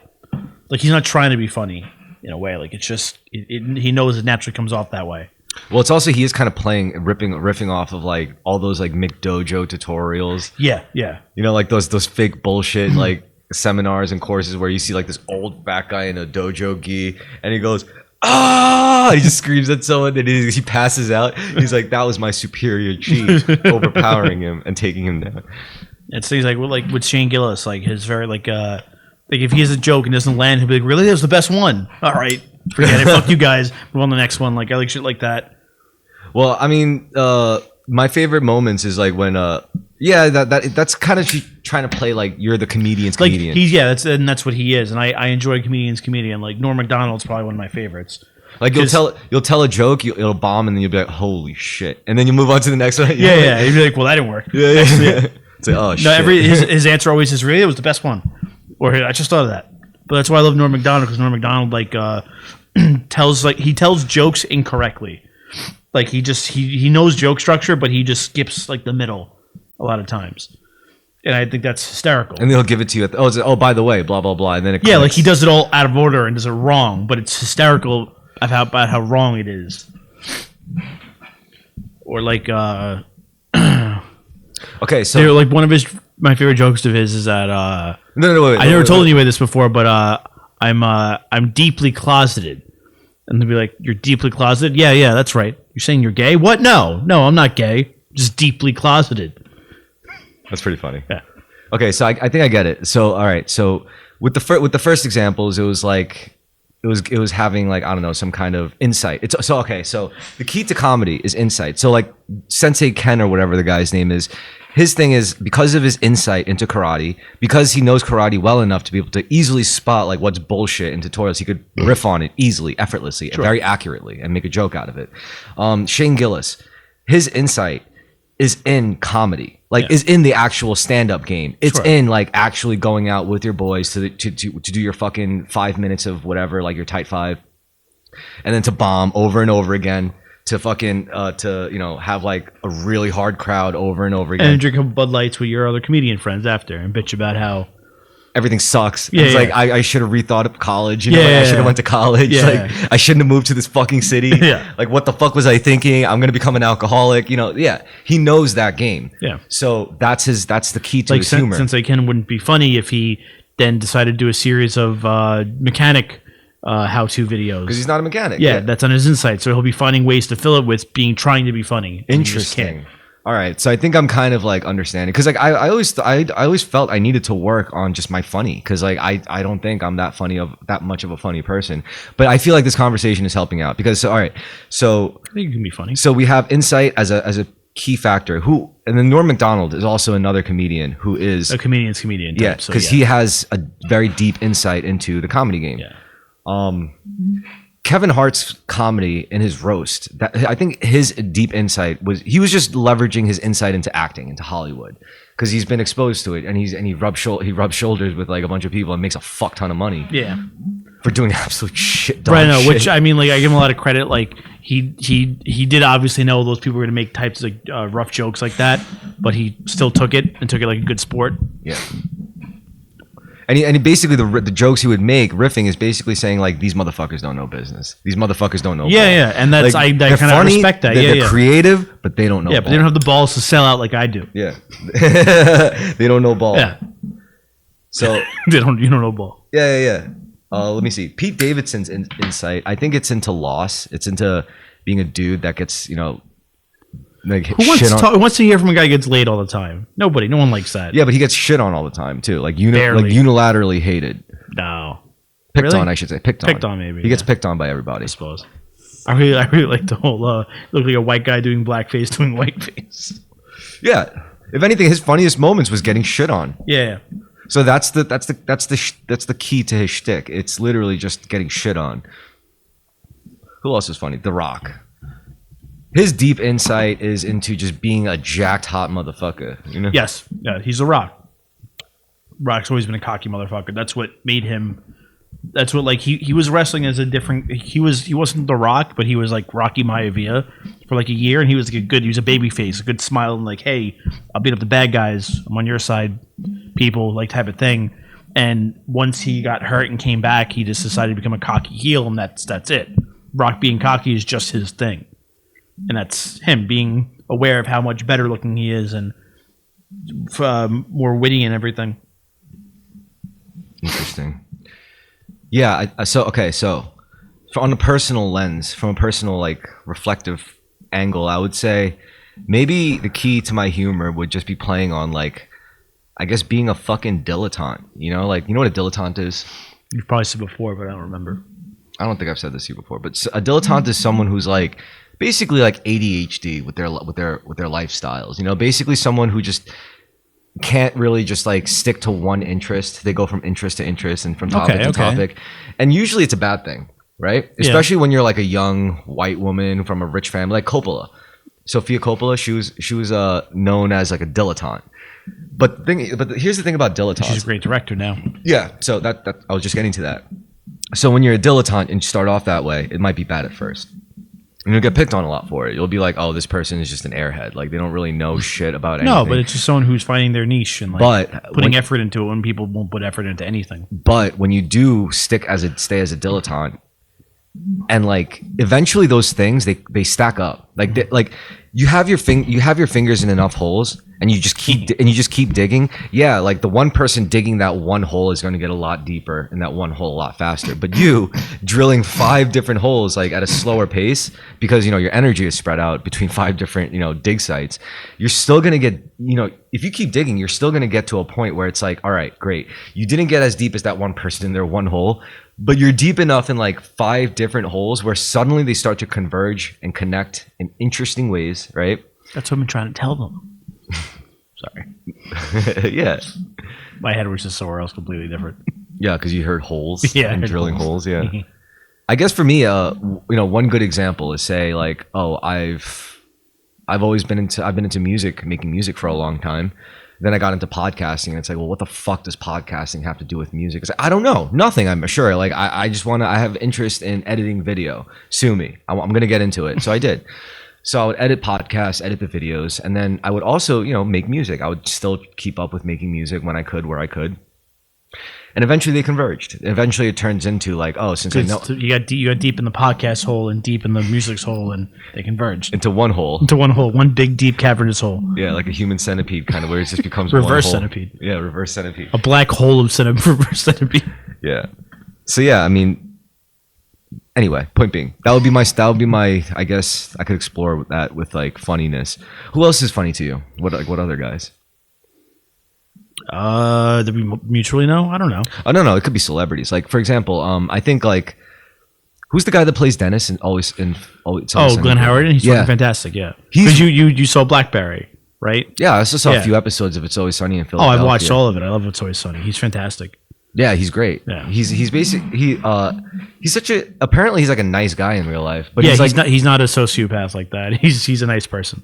Yeah, but Yeah. he does such a good job at playing like a psychopath. And I think that Yeah, but I guess he just gets it. And also, like, I think it's because he's played with that one character for so long. Yeah. It's easier to do it.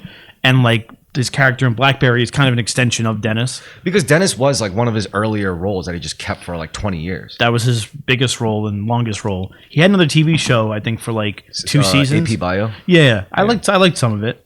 I watched a few episodes. Yeah, I heard it was a good fucking show. Yeah, I heard it was good. I watched a few episodes. So I think like with that show, like that was a good example of like, because he didn't start. He was There's just something I want to watch. It's I don't know if it's a podcast or a show he just did. He talks a lot about going to Juilliard and how Juilliard. I was just about to say, like, he Yeah, didn't yeah. start off as a comedy actor. He started No, off no, as he just went to Juilliard. He was an actor. Yeah, yeah. He was a a working theater kid. Yeah, He was trying to be not a comedy actor, just a serious actor. Yeah.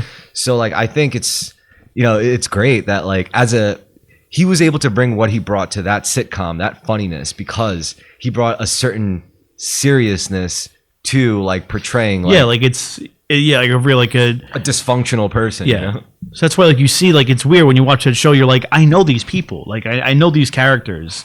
Like I could see it, but like it's what's crazy is like there's real like classically trained actors behind those characters. Like yeah, they're also the writers and producers of the show, which helps too, gives them that much creativity. But that's why they can express that range of emotions and are so believable.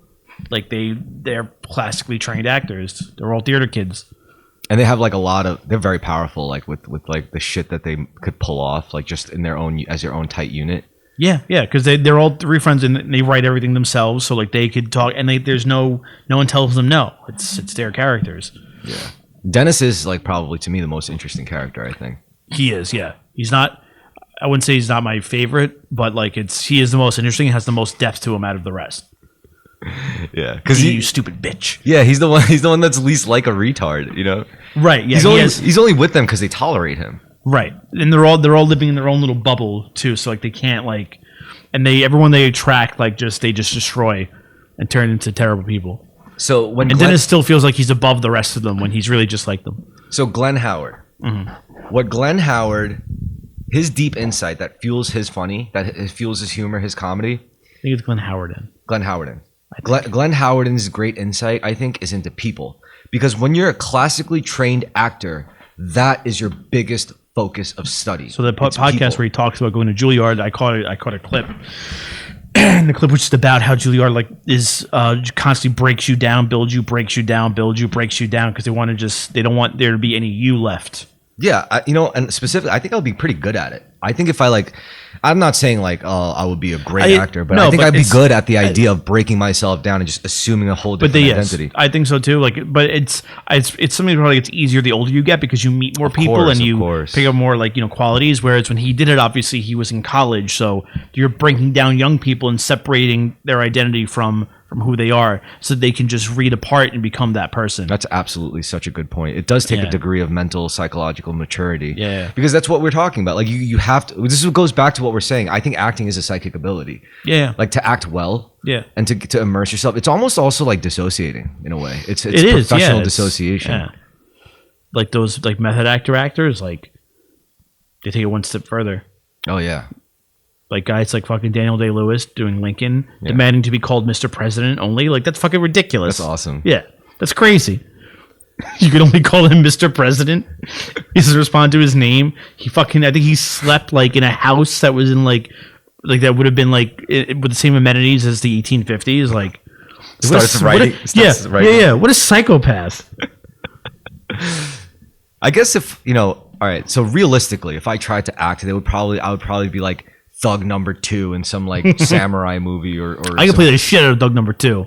Yeah, some Asian gangster movie or some shit, right? So like my method acting would just be, all right, I need you to like pretend you're really into martial arts or pretend you're like a samurai or something. I'd be like, all right, like I could probably they give you extra Thug Number 2. Yeah. Whereas you talk to Daniel Lewis, like, can you play this evil oil baron? He's like, well, give me a few months, let me live out on the prairie, and I'll become this for you. And you don't give him any direction. He just comes back as that person. Dude, there's clearly a production company out there that makes like those Western martial art, like those martial arts movies that are big in America, but also employ a lot of like Chinese kung fu movie actors. Yeah. So I got to get hooked up with those guys somehow. I would love to be like a background character in some fucking like. That's how Bruce Lee started. Really? Yeah, he was he was in a Chuck Norris movie, but he wasn't like Bruce Lee yet. I think he was just a guy in like. That makes a lot of sense. I didn't mean to question it like it was so unrealistic. It makes sense. Yeah. Yeah, no, that's people get discovered that way. People start more of. I told you, Sylvester Stallone started as a porn star. Yeah. That's like you got the stuff, kid. You're gonna be a star. I want to. Well, that just tells you how weird Hollywood is. Yeah. Well, you got the stuff. Yeah, you got the stuff. So, all right, this goes on to like Jackie Chan's humor. Mm-hmm. His humor is his. I love Police Story 2, and Rumble in the Bronx. Besides the point, go on. I like his humor. Yeah, his humor. Movies. He's like more like physical because he's got like a lot of deep insight into his physicality, so he could do funny shit with his body. Yeah, and very expressive too, and like I like his stuff. I like his old stuff rather. Yeah, he's got like that inner child aspect to him. Yeah, almost like an innocence to it. Mm-hmm. Who else? I'm trying to think of like other like really funny people. There's a scene in like I forget it's Police Story 1 or 2, but like when there's like a car chase and it's going down a mountain through a village, and like they zoom out and I'm like, oh, those are probably, and like there's explosions, houses are crawling, those are probably miniatures. They zoom in and I'm like, oh my god, those are miniatures. Jackie Chan is driving that car, and shit's just blowing up. They're destroying a small town for this movie. Jesus. Yeah, good shit. It had to be 2 because in 2, I think he was a director also, so they probably had to do whatever he said. And I'm sure he was like, no miniatures, I'll drive the car. All right, so let me ask you, like, we know it takes like a deep insight into something, whether it's people, whether it's your job, whether it's your life passion, whatever, whether it's beer, maybe your job, or like we said that already, but whatever it is. Beer, job, beer. Yeah. The big 3. All right, so deep insight. How deep of an insight do you think you need into that thing for you to like be able to successfully make so deep. You think so? How deep of an insight do you need to have? I'd have to like. I don't think I could be like. I don't know. If I was an actor, it wouldn't be like I wouldn't half-ass something. Like be like, okay, I'm playing this part. Like, okay, like I have to look into it. I'd have to try. Like, I have to get myself in that mindset. I think. What do you think you would know the most deeply in this life, in this world? Like that you would have the most insight, unique insight. Comedy. Really? Sketch comedy. You think so? I think so. I don't think so. No, what would I have? I think you have like incredibly deep insight and say like, what do you do the most throughout your life, throughout all your whole life? Like, what have you done the most? No, be funny. I think it's, isn't it working? Sure. Yeah, but I wouldn't. Yeah, I guess. So I'm not saying you have like, you have zero insight in comedy. You probably have a lot of insight in comedy, but I'm saying as far as like what you have to do, what you do to feed yourself, what you do to okay, all right, I understand. to pay for your shit. What do you do to live in this world is work, and your work happens to consist of facilitating fast-moving consumer goods to various retailers across the biggest fucking city in the world, the most important city in the world. Okay, so that's your job. So you have great insight. So I could think of like many ways where you could make up like, so you could think of like really funny shit probably. You know, the world of sales is like very interesting. You know, I got to deal with many different people from many different kinds of places. You know, like that could be really funny. You know, I had a guy call me today and asked him to make. He's like, can you make me a login on the website? His name's Abdul. He has a thick accent, but I'm like, all right, I'll do that. I do it. Then like they send him an email, so I send him a text after. Okay, check your email so you can make your login. He calls me. He's like, can you send that email again? I was like, what? I was like, no. He's like, no, send me the email again. I'm like, no, check your spam folder. It's in your spam folder. He's like, just send me the email again. I'm like, no, if you don't check your fucking spam folder, it's gonna go to the same fucking place. Like it doesn't matter how many times I send you that email. I got some questions for you. Okay, sorry. Do you notice any specific like patterns of like the way different say like ethnic groups of business owners in the city would operate? Like the Arabs versus the Jews or the Chinese? Yeah, sure. Yeah. Like what are some of the different nuances or I guess just how they order, I guess, how they go about doing business. So like Chinese, like any of my Chinese customers, like they'll tell me exactly what they want, and if I don't have that, I offer them something different. No, thank you. No matter what. they won't budge. No matter what. All of them. Like no, thank you. All of them. Like Fabuloso lavender. I'm like, I have a light lavender. No, it's fine. No. I want the full lavender. No lavender, no problem. Okay, no full problem. lavender. No. Yeah, every time they need this exact one because that's what they want. That's what they want, and that's fine. But it's my job to give you an alternative every time. They're gonna be like, every time. No, thank you. No, thank you. I want what about the Arabs? Are they easy to work with? Yeah, they're easy to work. You just have to talk them into it. Yeah. It's like my friend. No, but listen, good price. And listen, it's a good price. It's going this much for this much. I'm like, I sold it to this guy, that guy. They all got it. Got it. So you're the only one who doesn't got it right now. You're selling a lot? I'm like, yeah, you're selling a lot. Which ones? How many? One each. Buy one each. Okay. They'll sell it. And the next thing they'll be like, no. I'm like, what do you know? It's a good price. All right. What about the Mexicans or the Spanish speaking people primarily, like the Spanish speaking owned businesses? I'm sure they order. Yeah. They're the same. I would say as Arabs. Like I'd say like Asians, mostly Chinese that I deal with at least. They're all like that, and pretty much everybody else except for Jews are like Arabs or Pakistanis or Dominicans, Mexicans. Do you ever sell to any like just a regular American white owned like retail? It's like, hey, Jeff here. How you doing there, Chris? Mr. Divers? Yeah. Just wanted to check up on. There's a guy I know. He's been my customer for like 10 years. He has a pharmacy in Long Island. That's awesome. And I'm pretty sure he just likes me because I'm just my name's Chris and like. Oh, thank God, we got a Christopher Divers that I'm working with. No, they don't know my last name. Not some Omar or not some fucking. Well, that happened once. I was in Disney World and because I was on vacation and I had my coworker Omar taking my calls. And this is a normal thing. Like you'll forward your phone to a different coworker and someone will call and you'll be like, hey, Chris is on vacation. I can help you. Like your black coworker would be like, you got to take him. He hates black people. So yeah, that's what happens. So like it's Omar calls me like 3 times. Like, what the fuck? He's like, bro. He's like, this guy keeps calling me. Mike keeps hanging up on me. He doesn't like me because I'm brown. Yeah, and I'm like, oh, fine. I call him. He's like, Chris. He's like, everything okay? I'm like, yeah, I'm on vacation. He's like, oh, I'm just worried. He's like, you never go on vacation. I'm like, yeah, I know. He's like, some guy picked up your phone. Sounded brown. Yeah. He's some sounded guy. Like an immigrant. He's like some guy Omar. Some guy named Omar, and like he said I could give him the order. I just didn't trust him. I didn't believe him. I'm like, but you called my phone number and he picked up. Like, it's okay. It's my phone number. He wouldn't lie to you. No, to just be like, yo, yeah, that little brown he's boy. Like, all right. He's like, all right. I'm like, he can help you with the order. He's like, okay. He's like, but when you getting back? I'm like, I'll be back on Monday. He's like, you know what? Just call me Monday. I'll call you Monday. He's a racist. He doesn't like Omar because he's brown. Yeah. You just got to be like, yo, he's basically my minion. You know, he's my gopher boy. Yeah, he likes to complain about how his neighborhood changes. And I know who's moving into to Long Beach, Long Island. Chinese? Brown people mostly. Oh, okay. Yeah. Maybe that's why I didn't like Omar. So that's the one guy who's like a red-blooded American. No, he's the only guy that I still have that's consistent. There's other guys I've spoken to but they're not like. There's very few just like white regular Americans that have retail stores in New York City that I deal with. I know. Like there's guys that have had online to deal online, so it's different.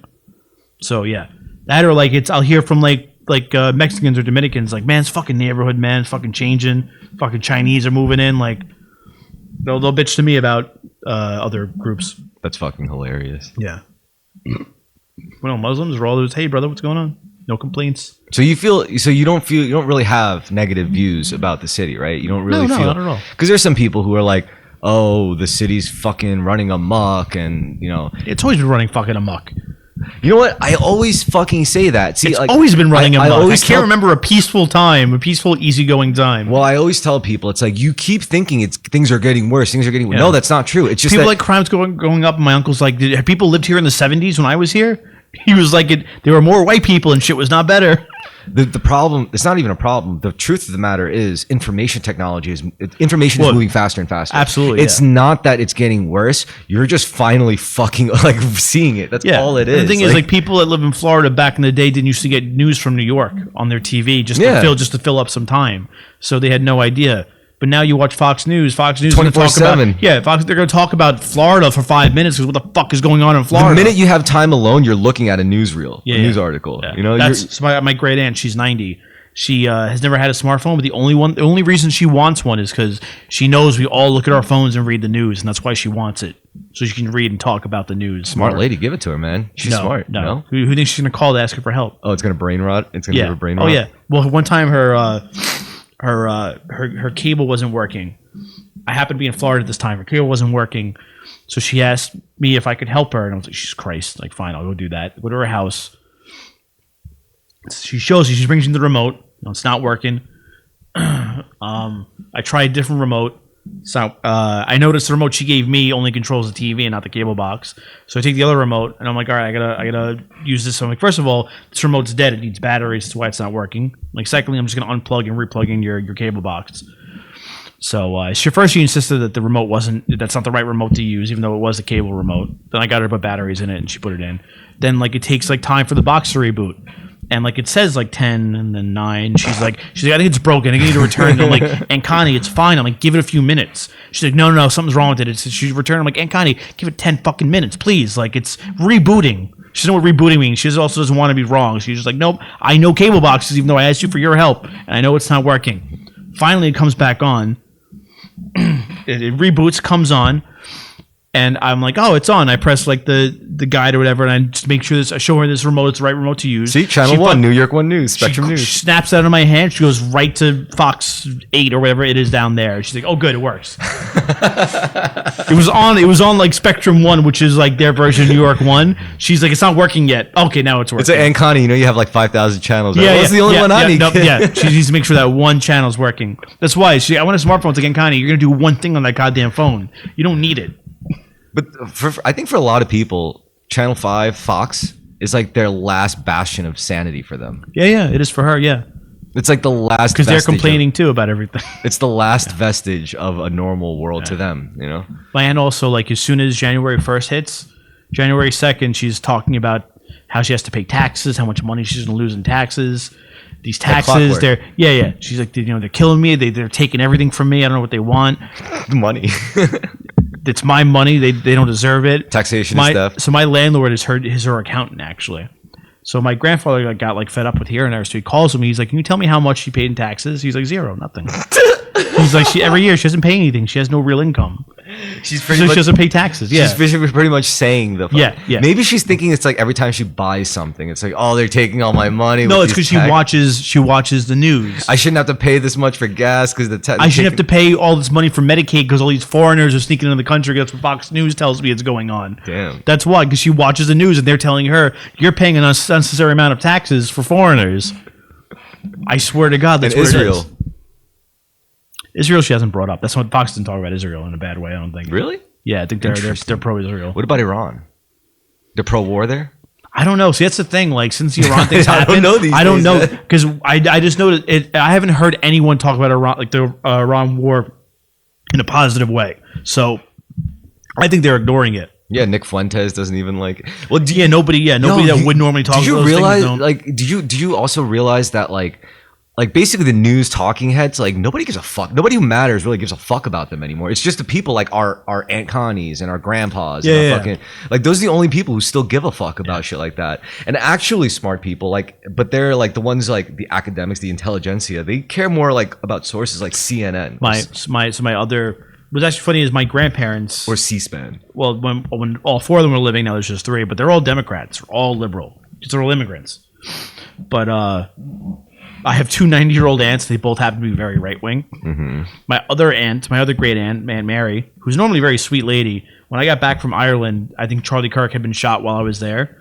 So we're sitting, we're having dinner, and she pulls out her phone, and she's like, she has a picture of Charlie Kirk on her phone background. She's like, "Do you know who that is?" And I'm like, because she's, you know, she's fucking 90. She's like, "You know who that is?" I'm like, "Yeah, Mary, I know who that is." She's like, he was murdered." And I'm like, "Yeah, Mary, he was murdered." Like, it's, you know who the fuck that is? Like, you know what you're talking about. He's my best She's friend. like, "It's not right that they shot him." I'm like, "No, Mary, it's not right that they shot anybody." Just be like, we are all Charlie Kirk. Yeah, it's just like, ugh.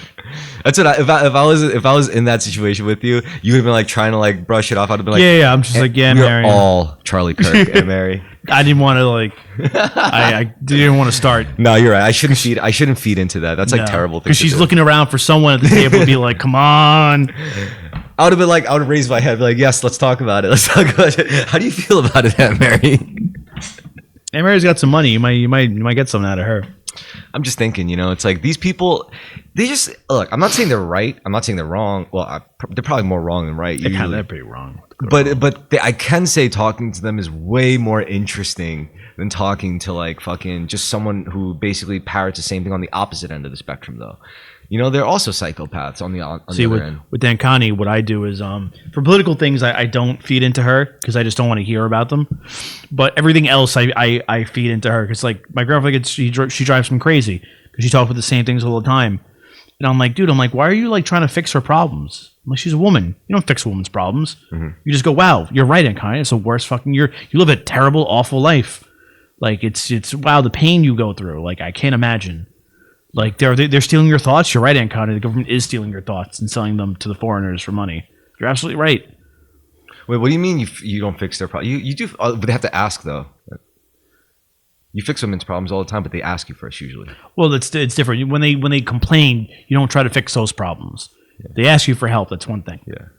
But my aunt, my aunt will just be like, she's like, "I don't know how to use this stupid phone." I'm she's like, "They gave me this stupid phone and it doesn't work right." I'm like, "You're right, Aunt Connie. It is a really stupid phone. I don't know why they gave it to you." She's like, "Yeah, right. Am I right?" I'm like, "You're right, Aunt Connie. You're absolutely right." That's it. Because she talks about it all the time. My uncle tried to take her to the store once to get her a different phone. She wouldn't pick a different phone. So like it just, I'm like, "Dude, what are you doing? Don't do that. Just go, you're right. This is horrible. No one will help you." Damn. Yeah. You know what's interesting? And I think that's why she liked me.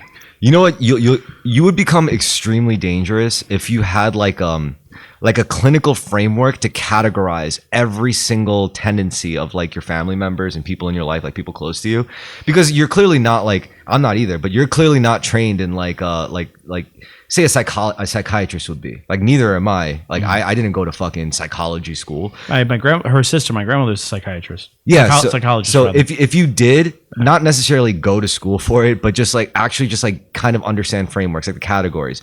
So like what are the narcissistic personality traits, and then if you get if you build like your matrix in your mind of that, I bet you become really dangerous. You absolutely yeah. Because then you'd be able to you'd be able to pretty much just clinically what's the word? Diagnose people, yeah. Like to their face, and they're like, "Shut up." Yeah. And I guess that's always fun to do, and too many people on social media like to do that these days. My grandmother did that with there was a kid that I went to grade school with that I forget what he did something, he acted out or whatever, like at a graduation or like a science fair project thing. Yeah. My grandmother was there. And I remember like her talking to me, she's like, "How's that boy doing, Vin?" I'm like, "Vin?" I'm like, "I don't know. I don't fucking talk to that kid." I'm like, "I don't Vinny like Rivera? him." No, not Vinny Rivera. No, this is grade school. No. She's like, "How is that boy?" And I'm like, "I don't know." I'm like, "He's an asshole." She's like, "No." She's like, "There's something wrong with him. There's something there." She's like, "His father isn't around, is he?" And I'm like, "Well, no, he's not. Like, what does that have to do with anything?" She's like, "That boy, he's acting out." And I'm like, "He's an asshole. I don't care that he's acting out." But I remember like my grandmother would do that. It's very funny. Yeah. She'd be like, "That kid's your friend?" She's like, "You should be friends with him. He's not a good person." Yeah. I mean, she just wasn't wrong. But she was like, "You should reach out to the kid, Vin." I'm like, "No, he's an asshole." She's like, "No, he needs friends." And I'm like, "No. He's a bad person. You should No, they're two different people. Oh, okay, yeah. okay. No. That's really no, like, this is my friend. She's like, "I don't like that kid." Something else wrong with that kid. Jesus Christ. All right. I'm going to call it for the second part. I'm going to get beer. You want one? No, I got a freshie. Yeah, when I went to I did my medical for sanitation, I had everything. First of all, I had to be there at 5. I had to be in Lower Manhattan at 5:30 in the morning on Beaver Street, right? Beaver Street. Man, Beaver. couldn't sleep the night before. Like I after I finished work, I'm like, all right, I'll go to sleep now, and that'll be 8 hours by the time I get up and take the ferry and all that shit, right? After work, 6 o'clock, I'd fall asleep, wake up like an hour and a half later. That's it. Can't sleep. So I stay up the whole night and decide, well, you know what? I can't stay at home because if I stay at home and I fall asleep, I'll oversleep. So I drive to the ferry. I take like the 3:30 ferry, which I haven't done in a long time. And my God, there's some crazy fucking people out on the ferry at 3:30 in the morning. Fuck yeah, there are. Yeah. But it's neither here nor there. Then I get to the place, get to Beaver Street, get to the building, and it's like 4 o'clock. Oh, you're here 4 hours early, bud. Yeah. He's like, the guy, What? yeah. I knocked on the door. The guy's like, oh, you're an hour and a half early. I'm like, I was gonna say 4 hours. no, not like that. No, he's like, you're an hour and a half early. I'm like, yeah, I know. I'm like, can I wait inside? He's Take like, a oh, nap? he's like, oh no. I was like, can I use the bathroom? He's like, no. I was like, so I got to sit on the street outside. And he's like, yeah. So that's what I did. I sit outside for like an hour and a half, and there were some wackos walking by. Hell yeah, there are. Yeah, it's pretty interesting. Fuck yeah. There's something I still don't get. There was two girls that like walked.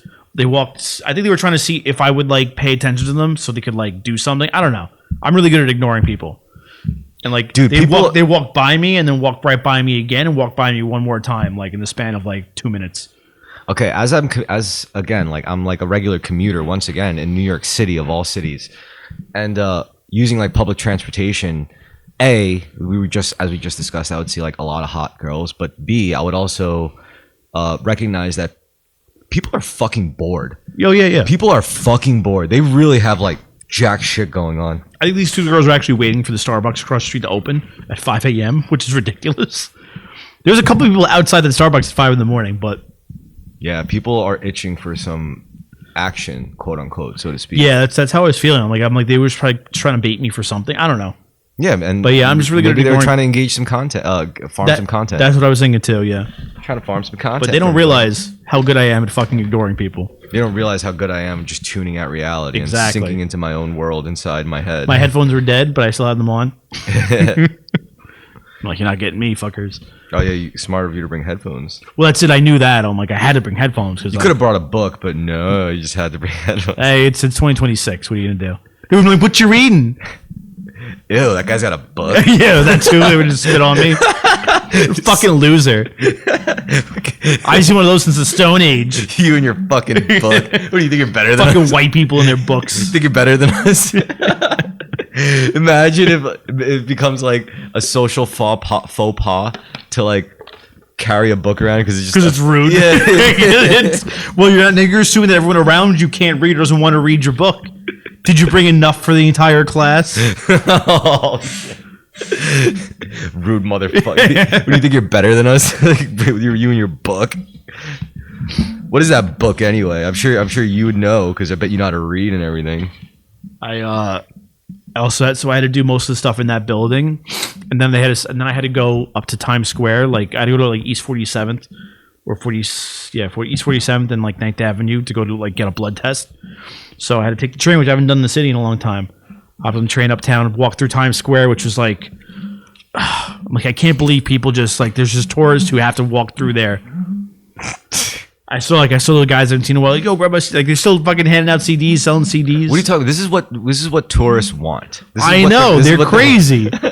They want that shit. Then when I left, I came back and I left. I was walking to the ferry. I got off at Bowling Green. I was walking to the ferry terminal, and then I see like foreign tourists walking off the bus, and those guys with the fake Statue of Liberty. Yeah, with the purple. Yeah. You want to buy a ticket hello, to the free- Mr. Sir. You want to see the Statue of Liberty? And like I'm walking up to him, I'm like, don't talk to him. Don't talk to him. Don't talk to him. Like walk away. You want to pay $60 for this free ferry ride? Yeah. I noticed you just got off one ferry. Would you like another? Like, that's not where that ferry is. It's a good grift. But yo, they're fucking out. I'm like, yo, this is a problem. There was like 20 of them. You got to be. There just has to be like a guy who's like has no job and no life, just going around. Yeah, fucking scamming everybody. No, being like, yo, this is bullshit. By the way, that's like his whole job. That's his purpose. That's what I felt like. I felt like it was my right to like. As I saw it, I'm like, yo, I'm like that guy's scamming you. Scam. Don't pay attention to him. Like scam. I remember one time I years ago, like I took Pat and his friend to the city. We got off the ferry, and like this chick came up selling us the tickets. I'm like, how fucking dare you? She's like, what? I'm like, I live here. She's like, oh, I'm sorry. I'm like, yeah, you're sorry. I could be doing what you're doing, but unlike you, I have self-respect. Yeah. But that's it. She stopped her shtick and she's like, oh, I'm sorry. And walked away. Like, I could be doing what you're doing, but I have self-respect as a New Yorker. I have dignity. Not really, but I kind of do. I'm like, can't you tell I'm from here? Nah, you don't talk like a retard. I know. Yeah, I know. Fucking Catholic school education and all that shit. Probably know how to write cursive and shit. I write in cursive. Actually, no, I don't. I could teach you how to write cursive. I journal in cursive. Oh, so actually, you know what? I can't steal and read your journal. Dude, you could read it.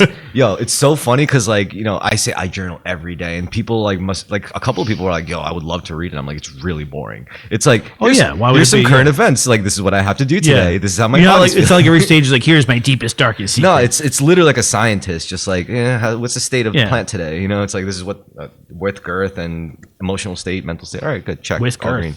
All green. It's basically a status report. Yeah. Oh yeah, by the way, so we were talking about how hot women are now bored and kind of crazy in New York City, and also everyone's trying to farm content from each other. Yeah. God, that's a fucking plague, by the way. Oh yeah. Because you have the pranksters, like people who come up to you and just grief you, and in real life, like not in a video game. God, if someone did that to me in real life, I'd like to think I could play it cool. I would like to think I could somehow roll with the punches. I could just get through it and with grace. Actually, I think we're all at some point everyone got there. We're all lined up outside waiting, and at 5:30 it turns 5:30, and one of the kids walks in to ask if we can come in yet, and they're like, "No, 5:45 will come get you." So he goes back outside. Then this fucking crackhead comes up to each one of us trying to ask everyone for money. And that's it. And then one other guy went inside again. And I'm pretty sure he was like, "This crackhead's bothering us. Can we come in?" Yo, and they let us in. You know what I always thought would be an interesting social experiment. I can't justify calling smoking crack. I can't justify calling it anything else. But just wearing a fake wedding ring, just to. I've thought about that too. I want to see what would happen. I want to see how people because I think people would treat you differently. Absolutely. I think just shifting your posture makes people treat you differently. So I could only wonder what it's like to wear a wedding ring. Look how tall I am now. Exactly. And look how happy and tall I am. No, if you want to, I think a good posture really only requires A, you don't droop your shoulders forward too much, and B, you keep your lower back relatively stable and relatively straight. Everything else is you can keep it mostly relaxed, I think. Otherwise, you're just gonna look like you have a stick so far up your ass it goes up to your brain. That's what at least martial arts taught me, because I don't go for I don't work out or do anything physical for looks. I just want to be better at fighting with swords. Hitting people with sticks and shit. That's just my jam. And I like to be good at it. And the only way to be better than the other guys is to just get fitter, I guess, and faster and practice more. So Fitter and faster. Fitter and faster. Fitter and faster. Yeah. So okay, so we're on this third segment essentially, and usually this is where we talk about movies, media, entertainment. Fast Approaching is a movie that I am very excited for. The Spielberg movie. The one by Steven Spielberg. Disclosure Day. Disclosure Day. It's going to be about aliens, conspiracy, government conspiracy. It's just going to be Hollywood doing the same Illuminati shit. At least we get to see Emily Blunt. She is a fucking cutie pie. She is. Even if she is a lizard doll or golem made by the lizard people. Golem. Yeah. Golem. June 12th, right? Yep. I'm not the kind of guy. It's I have to go see a movie on day one. I am for some things, but not most things. Exactly. Just depends. Actually, no, I'm not. I'm really not like that for anything. Oh, I won't be here that weekend. I pirated the Avatar movie. Yeah. Yeah. How was that? Well, it got leaked. Did you hear about that? The you were mentioning it last time. The Airbender movie. Oh, right, the Airbender one. Yeah. You get to see Aang as an adult. Right. That was awesome. I was like, yo, Paramount, you could suck my dick. Fuck you. Put my pee-pee in your mouth and I will steal from you. I'm sorry, by the way, Paramount. I didn't mean to. It's just... That's normally what they do. I'm not the one that leaked it, okay? It was there. It was available on P2P networks for download, and I downloaded it, and I watched it. What happens. This is what it is. Fuck you, Nickelodeon. Okay. Are there any movies that you're excited about? Yeah. I suppose the Mandalorian movie. It's coming out in theaters? Big Star Wars nerd, yeah. I believe so. Yeah, it's some big Star Wars nerd. Trying to What think. else are they doing? They're doing fuck.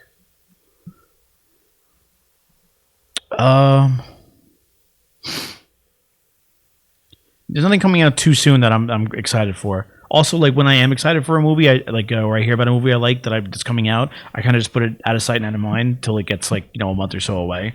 I try not to think about it.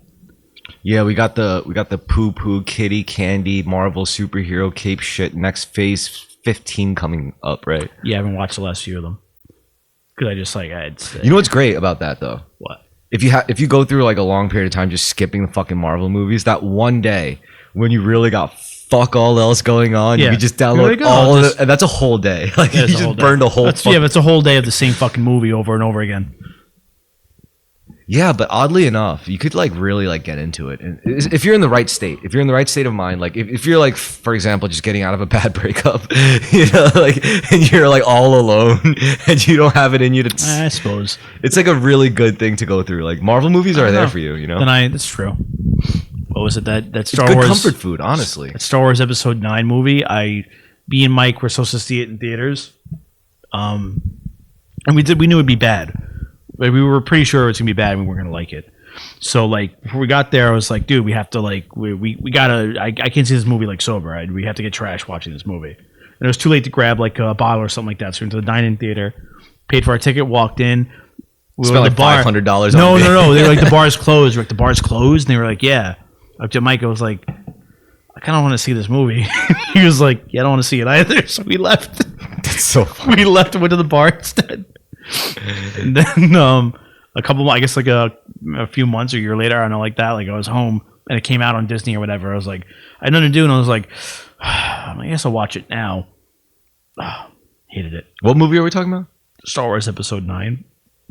The last one of the Disney movies with Rey and Kylo Ren, and You expected the bar to be open on such a prestigious day. such a day. Well, it's a dine-in theater with the bar. That's its whole thing. Maybe they It's knew a if gimmick. they kept it open with that movie No, playing. they well, yeah, right. No, but I think they closed it at like 9:30, and the movie was at 10 Oh, okay. because they're not like a bar, real bar, I suppose. Where was this? Was it Alamo? No, this is Alamo wasn't there yet. I don't think it's the AMC dine-in theater, the one by the movie theater. God, so American. Yeah, like just I don't understand. Like I've never ordered food at these places other than popcorn.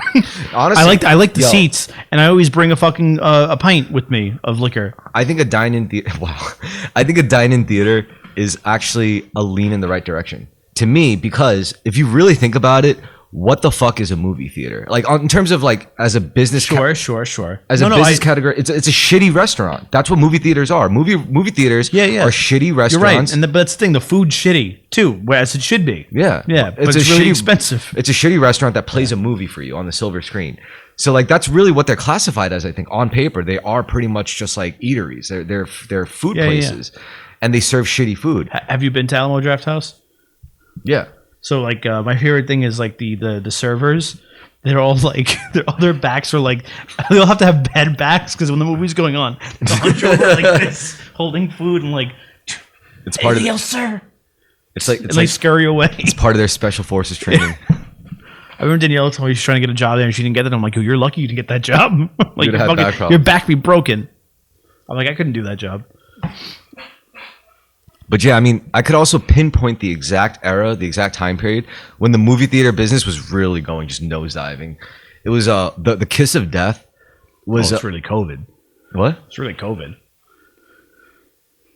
COVID? COVID. No, it started the decline. So the slower decline happened started even before COVID. Honestly, it was Lord of the Rings. It was once they started showing movies like two of the same screening of a movie in the same multiple theater. screenings, the same, yeah, That's yeah. when like they started Sure, yeah, cannibalizing revenue. Yeah. But then the problem was that stuck because like blockbuster, like movie producers, they didn't give a fuck really about like keeping theaters afloat in their long-term business model. Yeah. So what did they do? They just leaned into like AAA heavy blockbuster, like super high production shit. I no matter what. remember being at I remember going to see Pokemon the first movie at the New York movie theater, and the line went from where the old movie theater was all the way to Kmart. Yeah. So not just like the furthest one, yeah, Kmart. It went into this other plaza. That's how long the fucking line was. Interesting. Yeah, because there was a double showing. There was 2 showings, but that was it. And it was the first night, I think, too, probably. But yeah, like I remember like crazy long ass lines for movies. I think the only way that movies could be saved now is if they get bought by streaming platforms. Like movie theaters. Well, no, that's what's hurting them. Movie theaters? Yeah, Exactly. Yeah. So the only thing they could really do now is to literally be bought by, because but that's what's also kind of killing.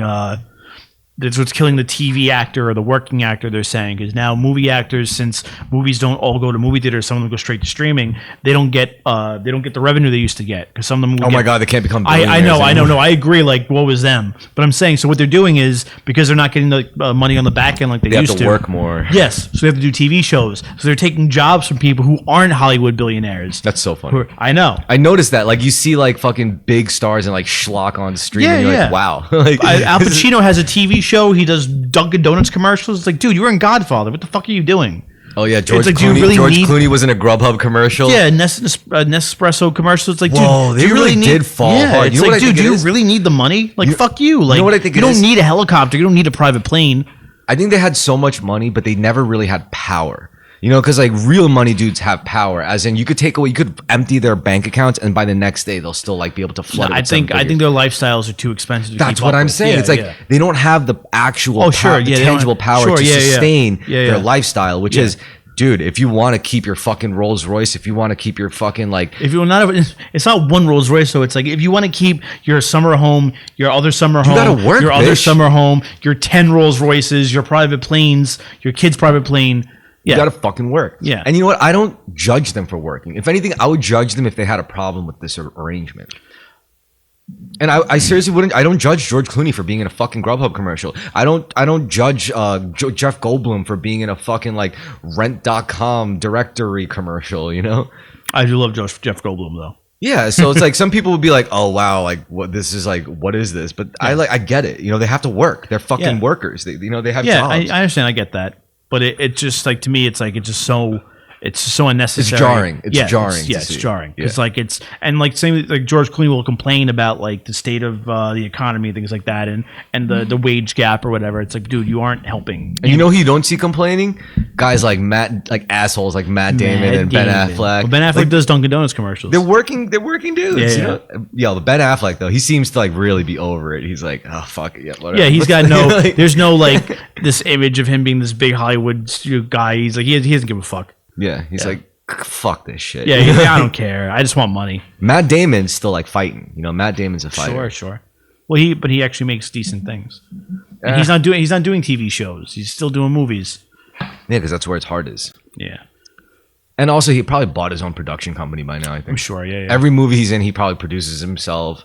Maybe even directs himself. And that's the real money. That's what Lucille Ball did. That's what Tom Cruise did. Yeah.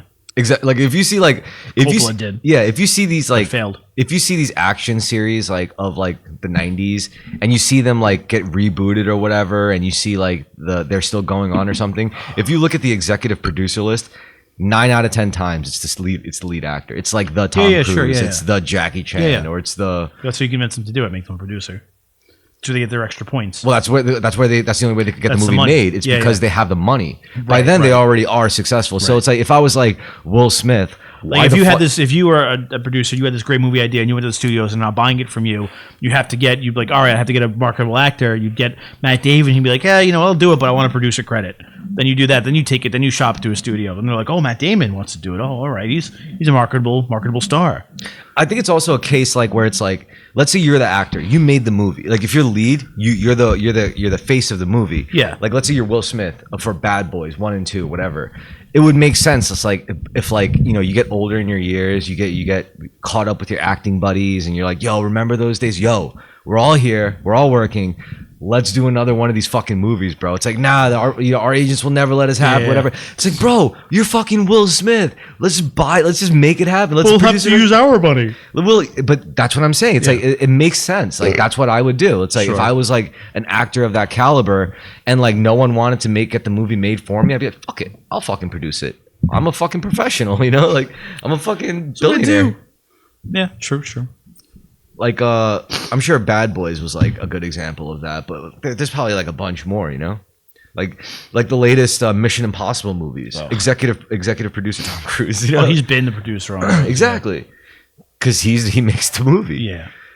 And you know, an interesting manifestation of that would honestly be Hangover 4 if it ever came to. They did stop at 3. What? They did stop at 3. Didn't they? No, I think I I thought it was a trilogy. I think it is. I don't know. I only saw the first 2. Did you like them? I really like the first one. The second one, I do not remember. In Thailand? Don't remember. Maybe I didn't see that one. Okay, so the Hangover 1 movie was an incredible movie. That was a really good movie. Yeah. I mean, not just in terms of the movie itself, but the production of it. Yeah. Because supposedly, like, the guy who directed the movie, like, he was trying to pitch it to Warner Brothers. Mm-hmm. And Warner Brothers, this was a bad time for comedy movies around that time. No, this was still the height of the summer blockbuster comedy. No, not when they were filming it. Or maybe not. Because when they were actually filming it, Because also, I mean, like at the time, Bradley Cooper and Zach Galifianakis were not big stars. Exactly, that's what I'm Yeah, saying. yeah. So it was a very Yeah, hard movie to like pitch to Warner Brothers. So Sure. to actually get it made. I'm sure it got pitched on the basis of the fact that there was always a big summer blockbuster that you know was bankable. No, the guy who directed it literally had to tell them. Yeah. Had to tell Warner, because I think it got dropped by another studio. So they went to Warner Brothers with it, the guy, and he was like, "I will forgo any money headed my way, Upfront money, yeah. upfront money if if this movie does not turn a single profit." Right. So he basically put his whole salary on the line for the movie just to get it made. That's what like George Lucas did. And then you also think about the cast, right? Apparently, this was such a weird ensemble crew Yes, because very the four of them didn't fucking know each other. Yeah. And Bradley Cooper wasn't that big back then. No, he wasn't. Zach Galifianakis wasn't that big. Neither was He was just a comedian too. Like, and even the one guy who was kind of known, the Office guy, he was just on TV. and he was busy. Yeah. Like without that filming, he actually had to still work on The Office. So that was. But another also, he was problem. just a TV actor. Like even at that time, like the jump to TV from TV to movies was still like not a common thing. Yeah.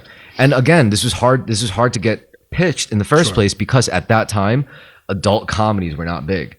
Like adult comedies were not doing well during but while The Hangover 1 was being like produced. Exposed. Yeah. Because it was considered as too big of a risk for so little return. Yeah. Think of all the adult comedies of that time period. They were stupid fucking shit. It was stupid fucking shit. Like the peak was Tropic Thunder.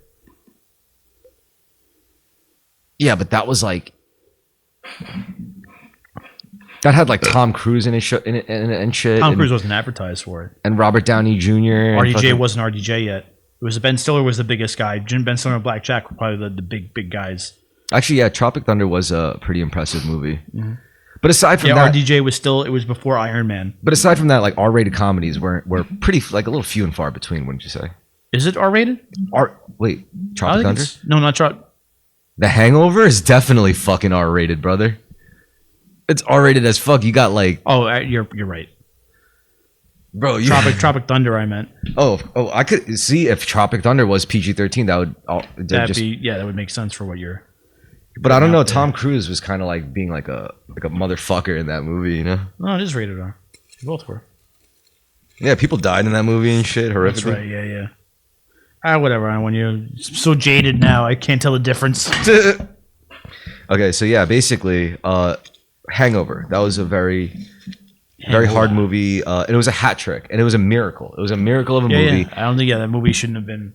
I don't think people expected it to be as good as it was. And did you know that before the movie was even officially like released in theaters, during the screening, Warner Brothers came to them and approached them and said, "We want a Hangover 2." Wow, really? Before the movie even like released in theaters, like during screenings. I mean, good call. Yep. Like it went from like we had zero faith in this to the complete 180. Yeah. Oh, good call. Also, like, you know, there were so many problems with production because like apparently like Mike Tyson was like not sober throughout the whole fucking thing. Yeah, Like, he was I just heard like about fucking that. Yeah, he was in the throes of it. He was in he was fucked up. Constantly jazzed up. Yeah. Yo, I gotta watch that fucking movie again. I'm gonna watch it again. You see Zach Galifianakis' new show coming out, where it's like The gardening show? Yeah. You see any clips of it? It's pretty good. Yeah. I like that shit. Yeah, Zach Galifianakis. Zach was The Hangover. He was like probably the most memorable character. Oh yeah, for sure. I mean, it made Bradley Cooper the biggest movie star, by far, but it helped elevate Zach Galifianakis, who was, I mean, still a mildly successful comedian at that point. I think he had a Comedy Central show a few years before that, but I think he had no beard, and no one remembers because it got canceled like everything else did. And that show was like so well written too. Like they had to, of course, they have to always like rewrite it over and over. Sorry, the movie was so well written. Like it's just every scene was like line by line. It was just crushing. Yeah, it was really good. He's like, oh no, they stole my grandmother her Holocaust ring, and it's like they gave out rings for the Holocaust. Yeah, it's like you know, like even you remember that. You know, like it's so funny. They give out rings for the Holocaust. Yeah, this is such a good fucking movie, man. That was a good movie.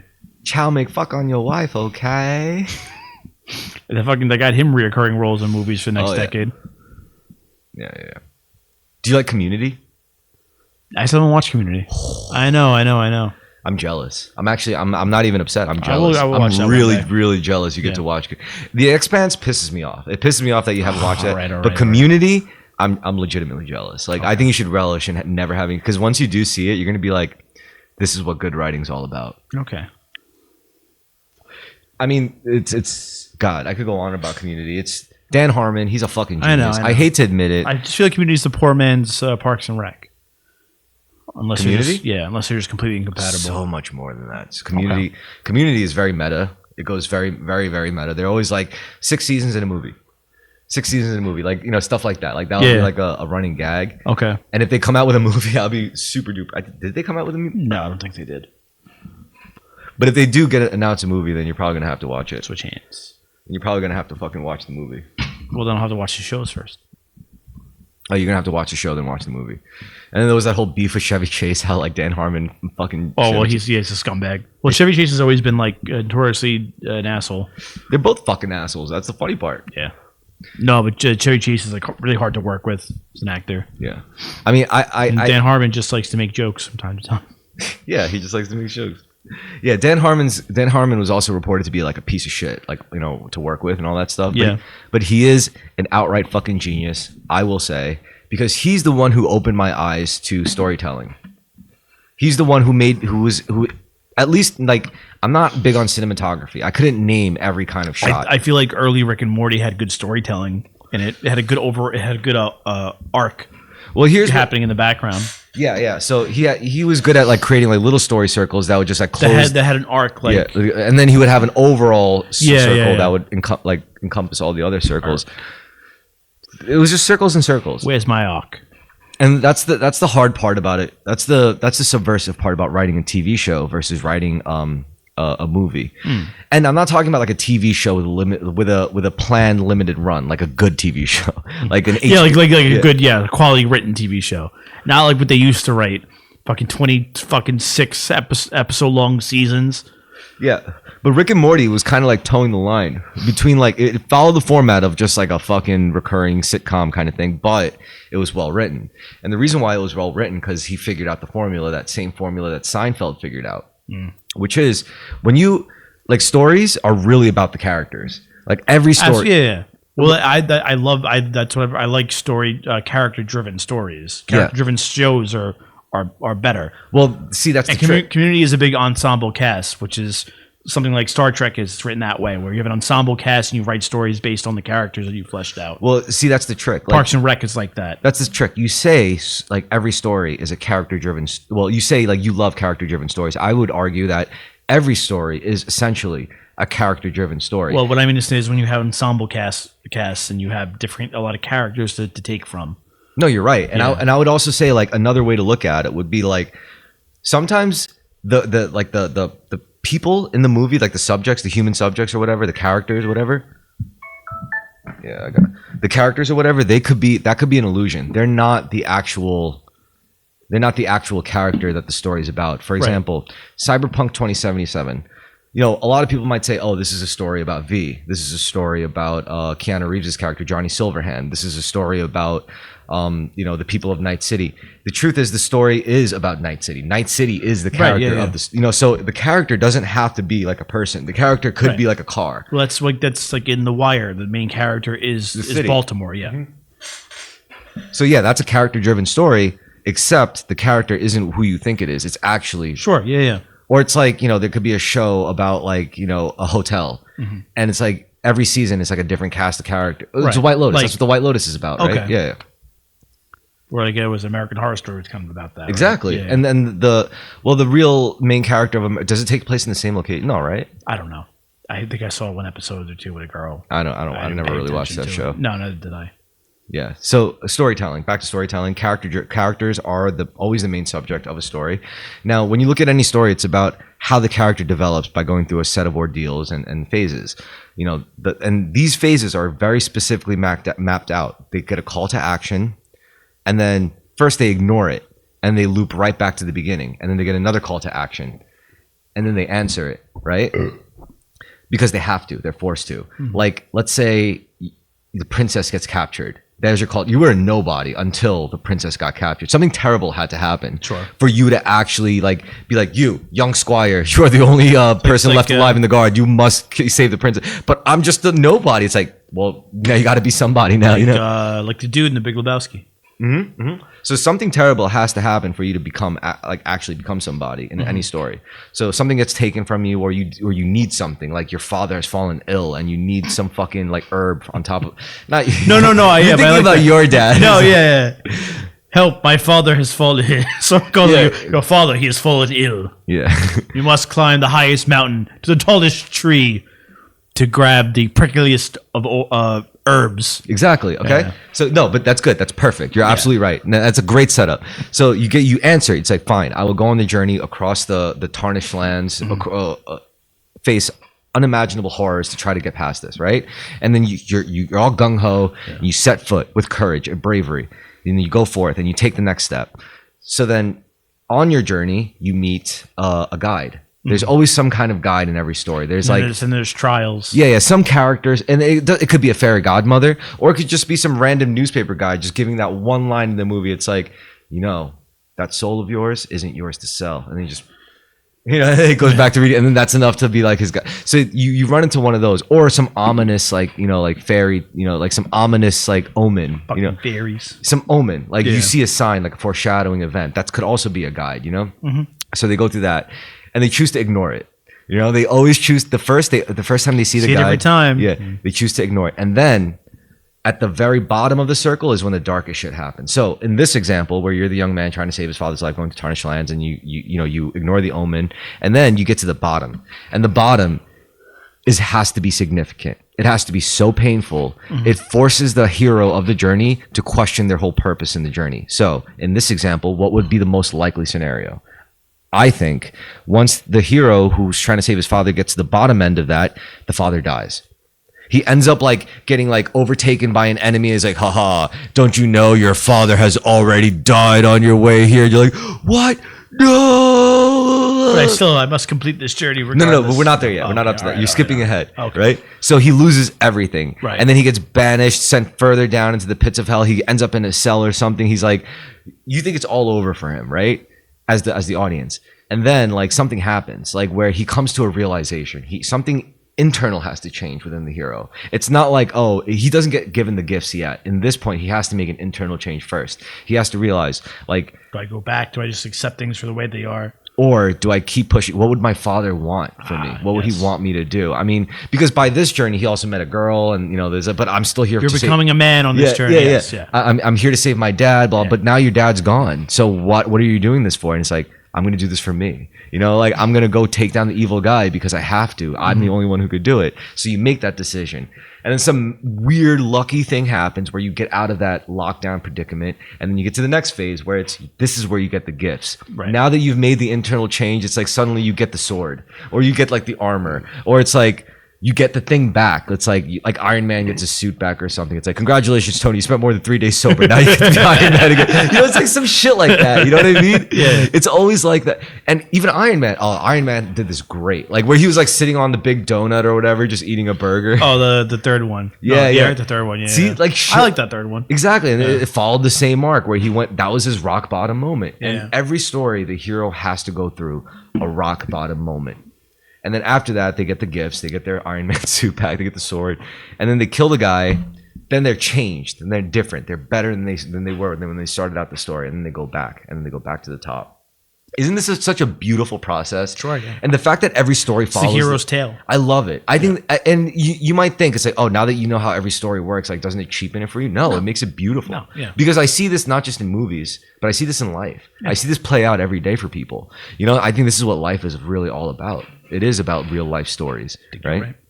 Okay, so my final point before we end the segment is Dan Harmon. He figured out that to do a show, you have to alter the thing in the traditional story circle. At the end, right? They're supposed to learn their lesson. They're supposed to become changed. But in a show like Seinfeld, at the very last phase, they just end up right back as the shithead Going they back were, to jail, so that they could truly like reset. Yeah, and yeah. let's do it over and over again, episode per episode. That is a good show. Yeah. Like It's Always Sunny in Philadelphia. They did that. Seinfeld did that. Rick and Morty does that. I haven't watched Rick and Morty in years. But yeah, they go through a crazy life-changing adventure that should change them, fundamentally change But them it as people. doesn't. But at the end, it's like nothing matters. You know? Yeah, yeah. Fair enough. Okay, so with that, we can end the third part. Got another beer ski. Yeah, it's. I love Lonely Island. All right, we are back. So for the fourth segment, we usually talk about stuff close to home. I guess what I really want to get into is how we figure out how we would go about doing this live segment. Well, live streaming these podcast episodes. Here's my idea. Do you want to hear my idea? I want to hear your idea. Okay. It'll be the exact same thing, right? But if you look at the screen, as we stream, you would see a bar, and you would Right, see, we have a live chat going on. and then we would have to like respond to it. Sure, we do that. Some people would say some mean things. Some people would say some nice things. Oh, Right. And ideally, if we get far enough, we would get like these little like I think stars, or they would give us like they could tip us in YouTube money, sure. and that would be nice, right? To get some revenue. You know, Be nice. it's like For new chairs. it's like holding a tip jar, like a fucking Come on, please. like a performing monkey. You know, like whoo. Yeah. So the way we would do it is much like what we're doing now, but you know how we take breaks between segments. So when we take a break, what I would do is I would switch to a different screen type thing, right? Yeah. And it would show like a one of the songs, you know. Okay. Let that play out, and then once the song finishes, it's like, all right, break's over. So we get until the song finishes for the break, and it'll be like a talk show on a radio, right? Sure, yeah. Radio station. Yeah, little ad breaks. Yeah. So do it that way. Okay. And also, it's like I think it's gonna happen because, funnily enough, and I feel bad, but it's like because like, you know, I would talk to people about like sometimes people would like shit on me for the podcast. Like, oh, your podcast with like 15 whole views. What I don't tell them though is like because it kind of makes me feel bad. It's like I get a lot more views on the AI generated. I tell everybody that. It doesn't bother me. It's no. It's not. I'm not saying even it's a reflection on you or me. And I know why this is the case because it's like a fucking. You're not going to sit. You're going to be less. You said, yeah, it's an algorithm thing too, and like yeah, like your song. If our podcast just comes on, people like if they're not interested in listening to it, they're not going to sit and listen to it for 2 hours. Yeah. But what's funny is that the podcast doesn't alienate the people who come for the music because. They get to see like what kind of fucking person like would make shit like this, and it's like this me. It. You know, like it's me. I'm the guy. I'm the asshole. You know, I'm the guy. But yeah. It's, Hey, if we had 200,000 views at a time, then I would feel like we're doing something wrong. oh my god. Because I'd be like, well, why are we so appealing to so many people? I don't like this.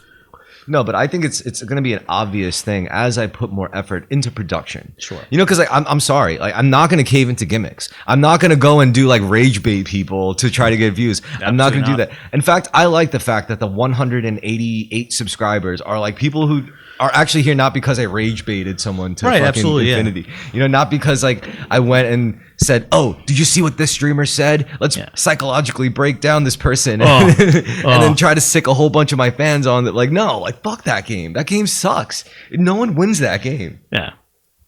And the pressure to do it is really high. Oh, sure, yeah. Because for these people, this is their job. Yeah. This is their profession. This is their occupation. This is what they do. To be rage baited. And remember, we're talking to rage bait, yes. and get rage baited, to go back and forth, to generate content on pure like vitriol and all that shit, and no, fuck that shit. Political cantankerous outlooks. And I just think, you know, that's a big word, cantankerous. I haven't used that in a while. But honestly, I just think it's the reason why they have to do it is because these people have kids now. You know, these aren't just some plucky internet kids anymore. Like, you know, motherfucker, we're in our like 30s and 40s. Some of these people are in their 40s. It's like they have kids, they have families. So it's like they feed their daughters by talking shit on the internet, on YouTube videos and shit. Yeah. So I think it's like, even if they don't want to talk about like feminism, the Jews, Iran, the president, JD, even if they don't want to talk about it, they have to, because this is what people it's what people want them to talk about, so it's going to get them, it's what's good for the algorithm. Yeah, so the fact that we have jobs like, I've heard that way. Like I said, if we had a ton of viewers at a time, like in my opinion, we'd be doing something wrong. But then we've already sold our souls to the algorithm. Yeah, we won't do that. Now here's what I don't mind getting a lot of views for, which is like if I'm real proper content, real proper. If I'm doing like 2-hour DJ streams, sure, yeah, you know, and like doing work, like no amateur DJ who's not under like a fucking professional like record label these days, none of them can do 2-hour sets on YouTube because copyright strikes. Most amateur DJs, they'll be spinning other people's tracks because no amateur DJ has the fucking time to produce like AAA tracks like out the ass enough to fill 2 hours of music. No, but we can do it now, and I gotta be there to do it. I don't know if I'm going to be the first, but I think I'm going to be one of the first. Maybe. Dude, I've been starting since before Suno 5.5 was version 5.5 release. So I might be the first DJ to really like go all in on like just self-generated, self-referential AI music. And I'm not going to say it's like it's going to be, I don't know if it's going to be great. I don't know if it's going to be awful. I just think it's going to be interesting at the very least. I agree. Because no one's done it before. It's new frontier, I think, for electronic music at least. And, you know, it kind of like, it feels nice to be on the cutting edge of something for once, you know? Because normally I always felt like I would always get into something right as like the hype for it died. But it's like, that never bothered me. I would still stick with it. You know? Yeah. But like fixed gear bicycles. I'm still riding fixed gear bicycles. You're the only guy who hears that word. Exactly. Anymore, yeah. Exactly. And I used to hear fixie all the time. I'm still fucking doing it. DJing and raving, that shit wasn't cool for like 10 years now. I'm still fucking into that shit, you know? So I think, see, this is what I mean. Like when you're a dilettante, but you're a convicted dilettante. You're drilling 5 different holes, but if you stick to those holes, you're so deep. Yeah. You're deep in those holes. If you stick to those holes, you'll get deeper than like most people will get in one thing, you know? And that's what makes you memorable. You get deep in those holes. Yeah, getting deep into many, many different holes. Ugh. So yeah, I think that it would be interesting. Now, if we did start generating revenue from internet content, and we could do the gaming thing, the Twitch thing. Oh yeah, I would love that. I really want to figure that out. I just miss the feeling of like broing out and like playing like, you know, video games on the same screen with a bro, you know? Because every time I play with a lot of friends, it's just now it's like I'm sitting in my computer all alone at the end of the day, and they're sitting at their computer. It's a little more isolating than like what I'm used to growing up, you know? Yeah, absolutely. So the LAN parties, man. Yeah, exactly. The smell. Oh, the smell. God, the smell. You had thought of the smell, you bitch. The fucking smell of all that, all the Doritos static and Mountain Dew and the Brother Watts and the farts. Mad Brother Watts. Yeah, man. So yeah, the future's looking bright. I'm feeling good about it. And if enough people take it seriously, then, you know, then I could be like, I could approach other talent. I could be like, go up to my friends like, hey, listen, I have an actual platform. Like, you want to do your shit. You're still trying to get out there. Use me. Yeah. And help us team. Help us both out. You know, like, you get your shit out there. Let me just give you an interview. That's all I need is an interview with any famous person. I guarantee I can make it good. Because I don't judge people. Wait, with 200, if we get 200 subscribers, we can get that girl who wants to practice her belly dancing. Really? No, I don't know. I was kidding. Just trying to. We can get that girl who's really working on her tasteful nude dancing. It's a joke. All right, let me ask you in terms of the direction of Terrorisk type content, like video content, not just like podcasts and interviews, but like produced videos, edited videos.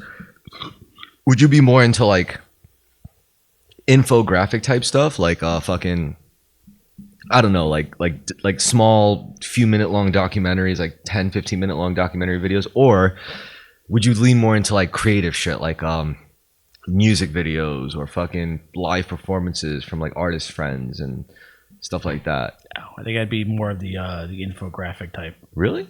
I think I would. I mean, I could do either one. It's not like I would only do one or the other. I don't know. I mean, I'm a very information heavy person, but I do have creativity. Yeah, because like I would prefer, honestly. I want to do it all. I want to do both. Well, yeah, I'm not. Like, well, I was saying like it's not like I only want to do one, not the other. I think I'd be better at one over the other. Yeah. Me personally would be better at one over the other. I mean, the whole vibe of Shouldn't be the focus. the whole vibe of Terrorisk is literally like whatever energy the people who are involved in it at the moment are putting That's into how it. it should be. Yeah. Yeah.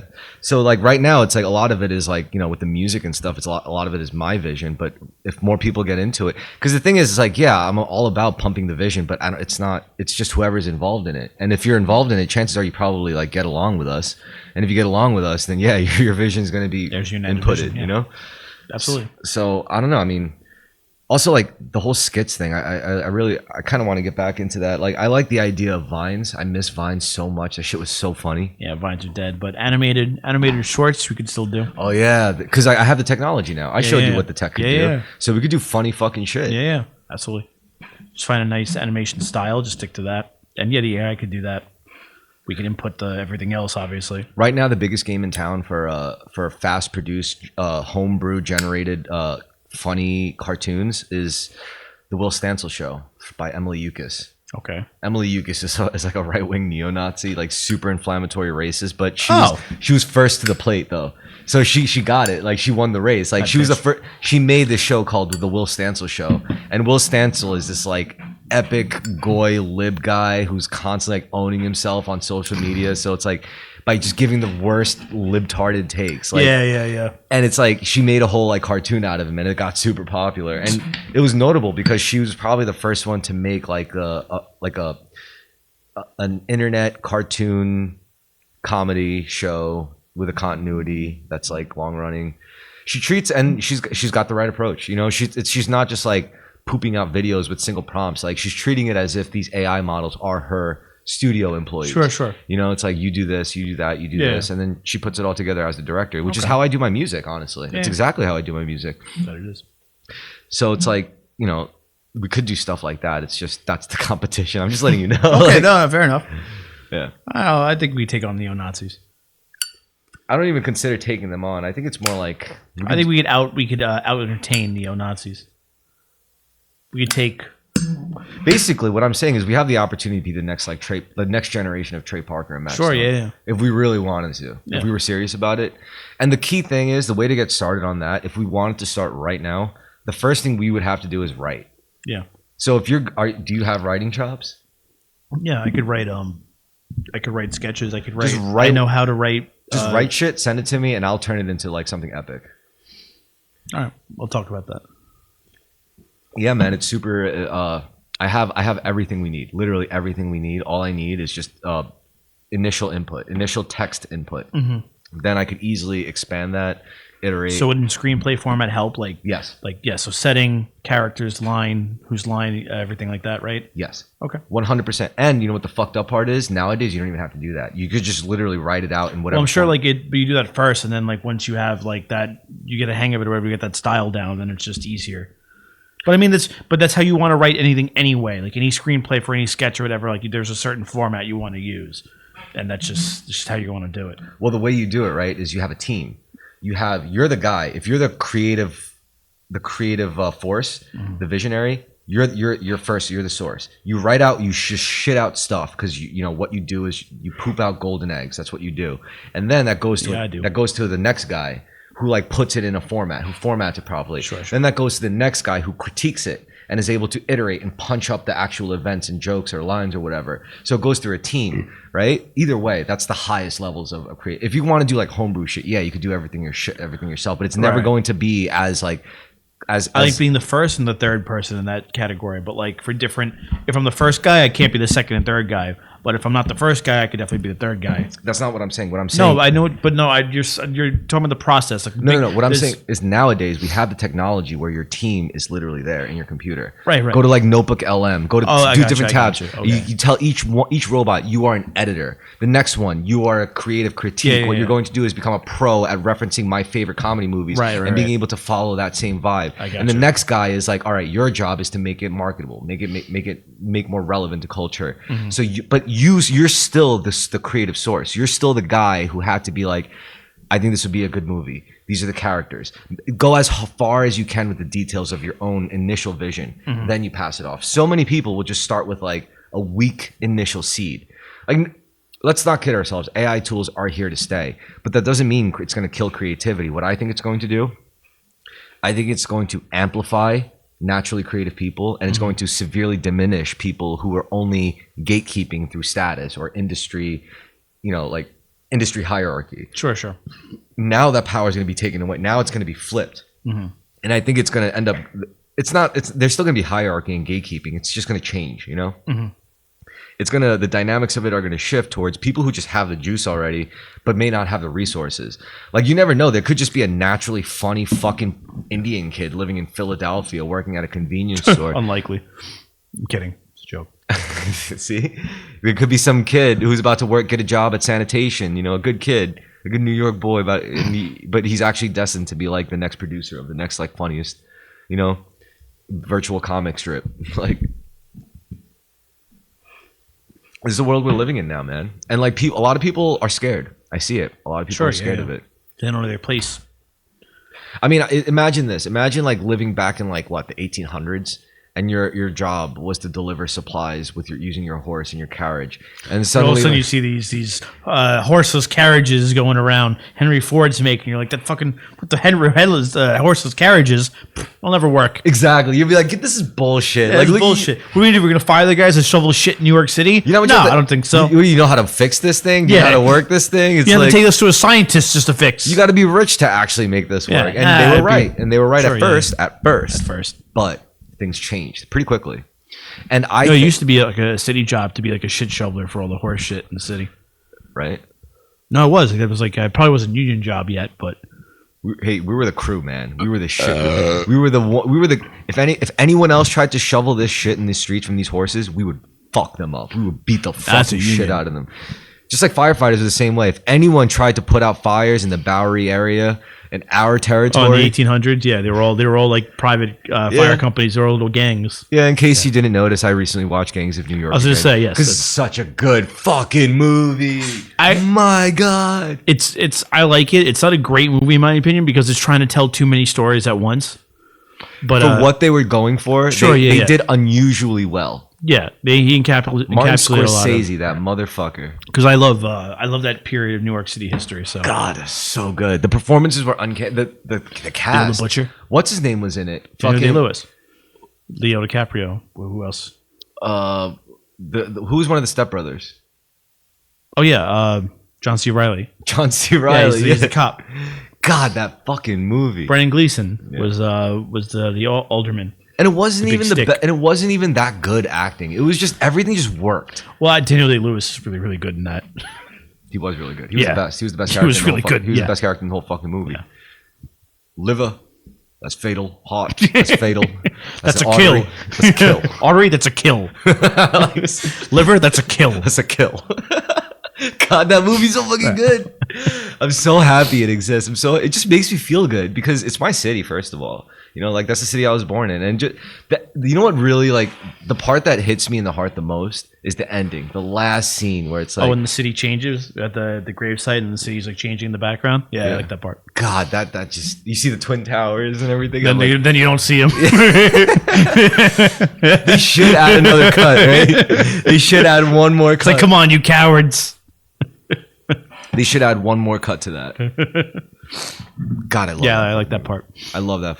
It's definitely not like the greatest movie, but it's like how a kid loves their favorite like VHS tape. Yeah, no, it's not the greatest. It's not the greatest movie in the sense it doesn't tell like the perfect story. But that's because it's trying to include so many different things in one. Like there's so much going on. Like it's hard to tell one succinct story in that period of history, in my opinion. Because like it's you have the story about the And they Irish gangs connected in the it. Yeah, Bowery. yeah. You have the race riots in New York from like the draft riots rather. They It's have the whole thing. They have the You're trying- ghouls like selling dead bodies. Yeah, and yeah. shit for money. Then you have Tammany Hall and the big political machine, the big Democratic political machine going Tammany on. Hall, it's- like that was yeah. kind of that was like punching above its weight for sure. Yeah. Like but there's the so but much. but to the talk characters about. were so like colorful that Yeah, just, everything was good. Yeah, it was just like You a believed play. It was like You believed watching a play. Yeah. Except it wasn't a musical. Thank fucking God. Ooh. And what's her name? Keeps trying to do a fucking Irish accent. Holy shit! I Can't just do it. realized that movie is basically a musical with no music. Well, it did have music, but it just not like scores. Like. Why? Because it's a period. It's like a period piece. Is that what you mean? No, even like the costume direction. It's a period. and- That's a period piece, though. Like period piece has proper costumes. All right, so we're gonna watch. I don't know if it was that proper though. They were all accurate. It seemed. All right, so you know what we have to do next time. So speaking of that, we'll watch Barry Lyndon. It's what's his name? What's the director? Who directed The Shining? Kubrick. Kubrick, yeah. It's a Kubrick movie. So Barry Lyndon's it's based off a book. He wanted to make a Napoleon movie. And he was promised a Napoleon movie. He scouted all the locations. He bought all the costumes. Then when it was time to make it, they're like, "Oh no, we're not going to make it. We gave it to somebody else."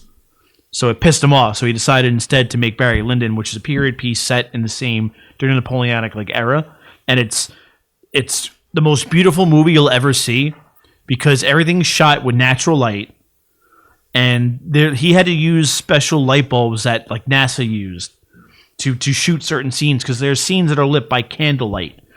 So like there's literally scenes that look like you're looking at a painting.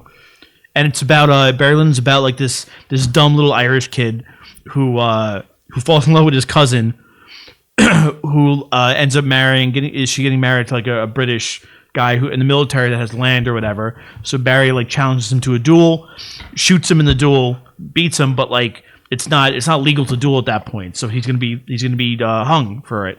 So his family basically give him money and shoo him away, like to run away. And it's just about him going through life. He gets impressed by the British army, then he gets impressed by the German army. It's really good. It's a whole thing. He's like this lovable scamp, Barry Lyndon. Damn. Yeah. Sounds like an interesting, compelling movie. Oh, it's really good. We gotta watch it next time. Damn. You like European stories. I'm very ignorant to like the history of and culture of Europe. I'm a big history buff, number one, and I like that period of history, and I like Italian, Irish history being of that. But I love European history. I like the pluckiness of Irish stories for sure. Gangs of New York was definitely an Irish story. Oh yeah. They even like when I was in Ireland and we're at the pub. We're talking, and like one of my cousins, he's like, "What's like I forget how it came up, but he started talking to me. He's like, "What's that?" He's like, "What's that movie with Daniel Day-Lewis?" And so there's a guy at the bar. He's like, "Gangs of New York," and he's like, "Yeah, that movie." And they were saying how like accurate it was to certain things. I recently watched a show called Legends. Yeah, I've heard of that show. It's about the first undercover customs agents under Her Majesty's service, and they had because there was apparently heroin was getting really big, and they explained the whole process. How when you go undercover, you have to create a legend, and they explain the whole process of that's basically your alias, your identity, and it has to have a whole story that kind of aligns with who you actually are as a person. Yeah, right. Like Donnie Brasco, like he was a jewel thief, so he went to jewelry school to learn everything about it. Yeah. And that went like for like, was it 2 years? He hung around the bar that all the wise guys hung out at and would slowly fence diamonds over. So it's just like, yeah, he's a jewel thief. Like he didn't pop up out of nowhere and go, look, I got all these jewels. Like he started talking to the right people, started bringing things Trying along. to move some shit, bro. Yeah. So it's just like, yeah, I know Donnie. He's a jewel thief. It's probably a smart guy, interesting guy, compelling guy. Oh, very. Shit. If I had to infiltrate like a criminal... You've seen Donnie Brasco, right? We've watched that? Yeah. Okay, yeah. With Johnny Depp. Yeah. Yeah. I guess the modern equivalent to that, like if you wanted to infiltrate like a criminal organization in the modern world, like undercover, the equivalent would be like being a hacker. I guess being a hacker. It's like, or he's there's he guys sells... who infiltrate biker gangs, I would say is a lot like that. Oh yeah. Yeah, because there's guys that do that. Yeah, but biker gangs, didn't they calm down a lot over the years? Apparently not. They're still they move a lot of like like meth and shit like around the country, around the west, either part of the country, like in the fucking boonies. Like not over here, they're not big. I think the biggest problem with gun runners, is the gun runners. The biker gangs. It's like the biggest thing about them is that they move guns. Yeah. These guns and crank. Especially if they're moving guns to Mexico, that's like a big problem. Are there any more beers? No. Sick. Finished it all. Yeah, the rest of this one. Oh no, I mean, it was good that we did good. We finished it all. We finished all the beers. Oh yeah, always. Yeah. I always know exactly how many beers we're gonna drink. Oh yeah, no, it's good that you do that. I try to do that too. Like I definitely like it's harder to track with bottles. Yeah, I gotta take a break with liquor for a while anyway. Really? Yeah, I have to. Really? Yeah, got a blood test. Didn't come up great. Oh, so wait, when you went to get that health screening, like, I had a blood test and they were like, you have elevated liver enzymes, and I was like, ooh, that's not good. yeah, but are you shocked? No, I'm not shocked. Yeah, it's like how could that be a surprise? No, I wasn't shocked. I was like, all right, now you that sounds about right. Now you're like, now it's in writing. I was like, my God, where does this come from? Yeah. They're like, well, you just have to go talk to your doctor about it. I'm like, yeah, whatever. Yeah, I bet for me, I just have to prove that I won't. I have to get my liver. I just have to prove that, like, I could not drink. Yeah, liquor. I bet if they ever did like a medical a biological or a bioscan of me, they would be like, he is in peak physical condition. His cardio is off the charts, but his liver, oh my God, like that shit is fucked up. He's doing his job, yo. What do you? Yeah, it's like your liver's working overtime. Yes, he should be. Shit, I don't want no lazy liver. I put it to work. Is it fatty? No, it ain't fatty. I don't want no fat liver. My liver's busy. He's working. Yeah. See, if my liver was fatty, I'd be like, no, that's not right. Because I get trashed. Yeah. Shit. That guy's doing his job. I gotta, I know I'm getting old now because I gotta start scheduling my next like drug endeavors. Like I gotta figure out. Yeah, always. I gotta figure out the next time I'm gonna do some mushrooms again just to see what this is all about. Like apparently mushrooms are the effect of psilocybin. Well, I had mushroom chocolates, which have gotten me good before. But were you vaxxed? COVID vaxxed? Yeah. So then that might be it. Well, no, I've had mushrooms since then. Did it work? Yeah. I can't remember if I've had mushrooms since I got vaxxed. I've had acid since then. It's I'm everything's sorry. worked. That was a joke, by the way. I don't mean to sound like I was like, I didn't mean to be like, oh, you're vaxxed then? Like the psilocybin will never affect you again. I don't know if that's true. That would be funny. That's if not true. It can't be true. That would be really funny if that were like That'd be a very odd side effect. That would be so funny if the government did that. Hey man, they're just trying to vax you so you can't get high on the psilocybin, man. No. Could you imagine if it's like it took like It'd be a very strange trade-off. It took like 10, 15 years for anyone to mention it public. It's like, by the way, has anyone you tried those mushrooms? You had mushrooms lately? Yeah, like in 10 they work? years. It's like, Did no. they work? Actually, now you mention it, no. Did you try them again? Yeah. And did they work? No. Well, no. Did it work for any of you in that group? No. No, but we didn't want to insult the guy that brought them, so we didn't say anything. It's essentially I got what 3 happened. minutes on my clock. All right. That's essentially what happened with when I had them, because like Fruit gave them to me and his friend like Adam. And like at I don't one want to point, say Fruit, anything, but no. At one point, Fruit was like, "You guys feel it yet?" He's like, "I'm feeling it in my hands," and we're just like, "Yeah." And we're turned back. We turned back to watching TV. Then when we left, like me and Adam were walking the same way because he had to go. He lived a few blocks away. I was walking to my car. He's like, "By the way," he's like, "You feel anything from those shrooms?" I'm like, "Nah, I didn't." He's like, "Yeah, I don't want to say anything." I'm like, "Yeah, I don't want to hurt his feelings either. Like, it's not a big deal. They were free. He just gave them to us." But yeah, I'm like, "I didn't feel anything either." That's really funny. Yeah. Yeah, my friend from Florida also said she took shrooms and it didn't do anything. I'm like, that's a weird. Did you have the chocolates or the regular or actual shrooms? I didn't ask. I was just like, oh. Because they put me on my ass before, so I don't think it's. I don't know. Could have been bad batch. Maybe Fruit just gave me chocolate. Could have confused them. I'm not sure. It's like you serve everyone at a house party like O'Doul's or like alcohol-free beer and see who acts drunk. I like that. It's a good idea. That's bean. Like you get a keg full of like O'Doul's or something so no one knows, and then you just keep like pouring beer. I told you like I get beer from BJ's a lot, right? So there's this wasn't refrigerated, so because I picked it up earlier because I go to BJ's anyway this morning. So normally when I go to see what's in their fridge. And I saw a beer called Athletic, and I'm like, I've never seen that before. So the price, I'm like, that's a really good price. It was like $18 for 24. I'm like, shit, it's a good price. I went and I grabbed it. As I pull it out, I'm looking at it, it says non-alcoholic. I'm like, in tiny letters. I'm like, what the fuck? Tiny letters. In tiny letters. I'm like, what the fuck? I'm like, why are you keeping the non-alcoholic beer cold? You almost fucked me up with my $18 right There's a row of non-cold beer to buy. Why are you keeping non-alcoholic beer ice cold? now. That shit fucking. Who needs that shit in a hurry? Who needs 24 non-alcoholic beers ice cold and ready to go? That shit got me fucked up, fam. That pissed me off because I'm like, the advertising got me. It was nice, clean look, athletic, nice blue, yellow, looked like Kona. It's genius. A good price. So I was like, shit. You know how many people must have bought it by accident? I swear to God, that's why they keep it there. It's the only way it sells. It's like, yo, we got a party, I bet got a you it's the barbecue. only Just go way. get a bunch of the cheapest. I bet you it's the only way it sells. That people just go, it's cold. They need something cold, and they're like, it's a good price. I never had Athletic. I'll grab that. And then they're at the barbecue and they're like, this isn't really doing it for Who me. the fuck bought this? It's like, yeah, yo, we got a bunch of beers. And it's like, you see like 324 packs of this shit. It's like, yeah, it's like, what are you going to do? What would you do if you accidentally bought like 3 of those and then you're just there with like. I'd leave. I would say I'm sorry, and I would just leave and never come back. And they were just stuck. I think I'm sorry I failed you guys. Nah, There's no recovery. Nah, I would No, just. I'd go and get more. But that would be so fucked up. I would just throw them. Like, I would just throw them like in the street or something. Oh, if I would just throw them out. I would just Because they're gonna stay they're gonna sit around forever. Because maybe you get a few recovering alcohol. I don't know, not in my barbecues. Maybe we get a few recovering alcoholics every now and then. How many non-alcoholic beers does a recovering alcoholic drink? I know what the dojo. It was a 24-pack. Yeah. O'Doul's successful sold in 6-packs. How many do you need? They don't do anything. You got to carb up, bro. You got to carb.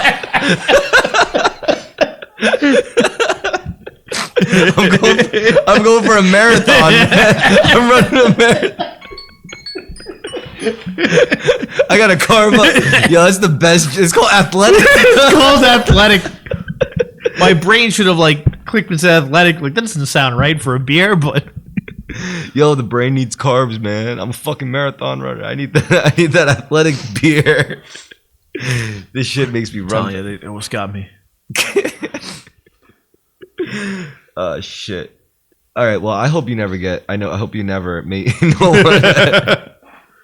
no one ever accidentally buy athletic beer. Nope. Anyway, yeah, that's time's up, and it was a good, fun, wholesome episode. Good fun, holy good times. Yeah. Anyways, we're cheers. Good night. Have a good night, everybody. Thank you for watching. I should start thanking people. Yes, thank you. Thank you.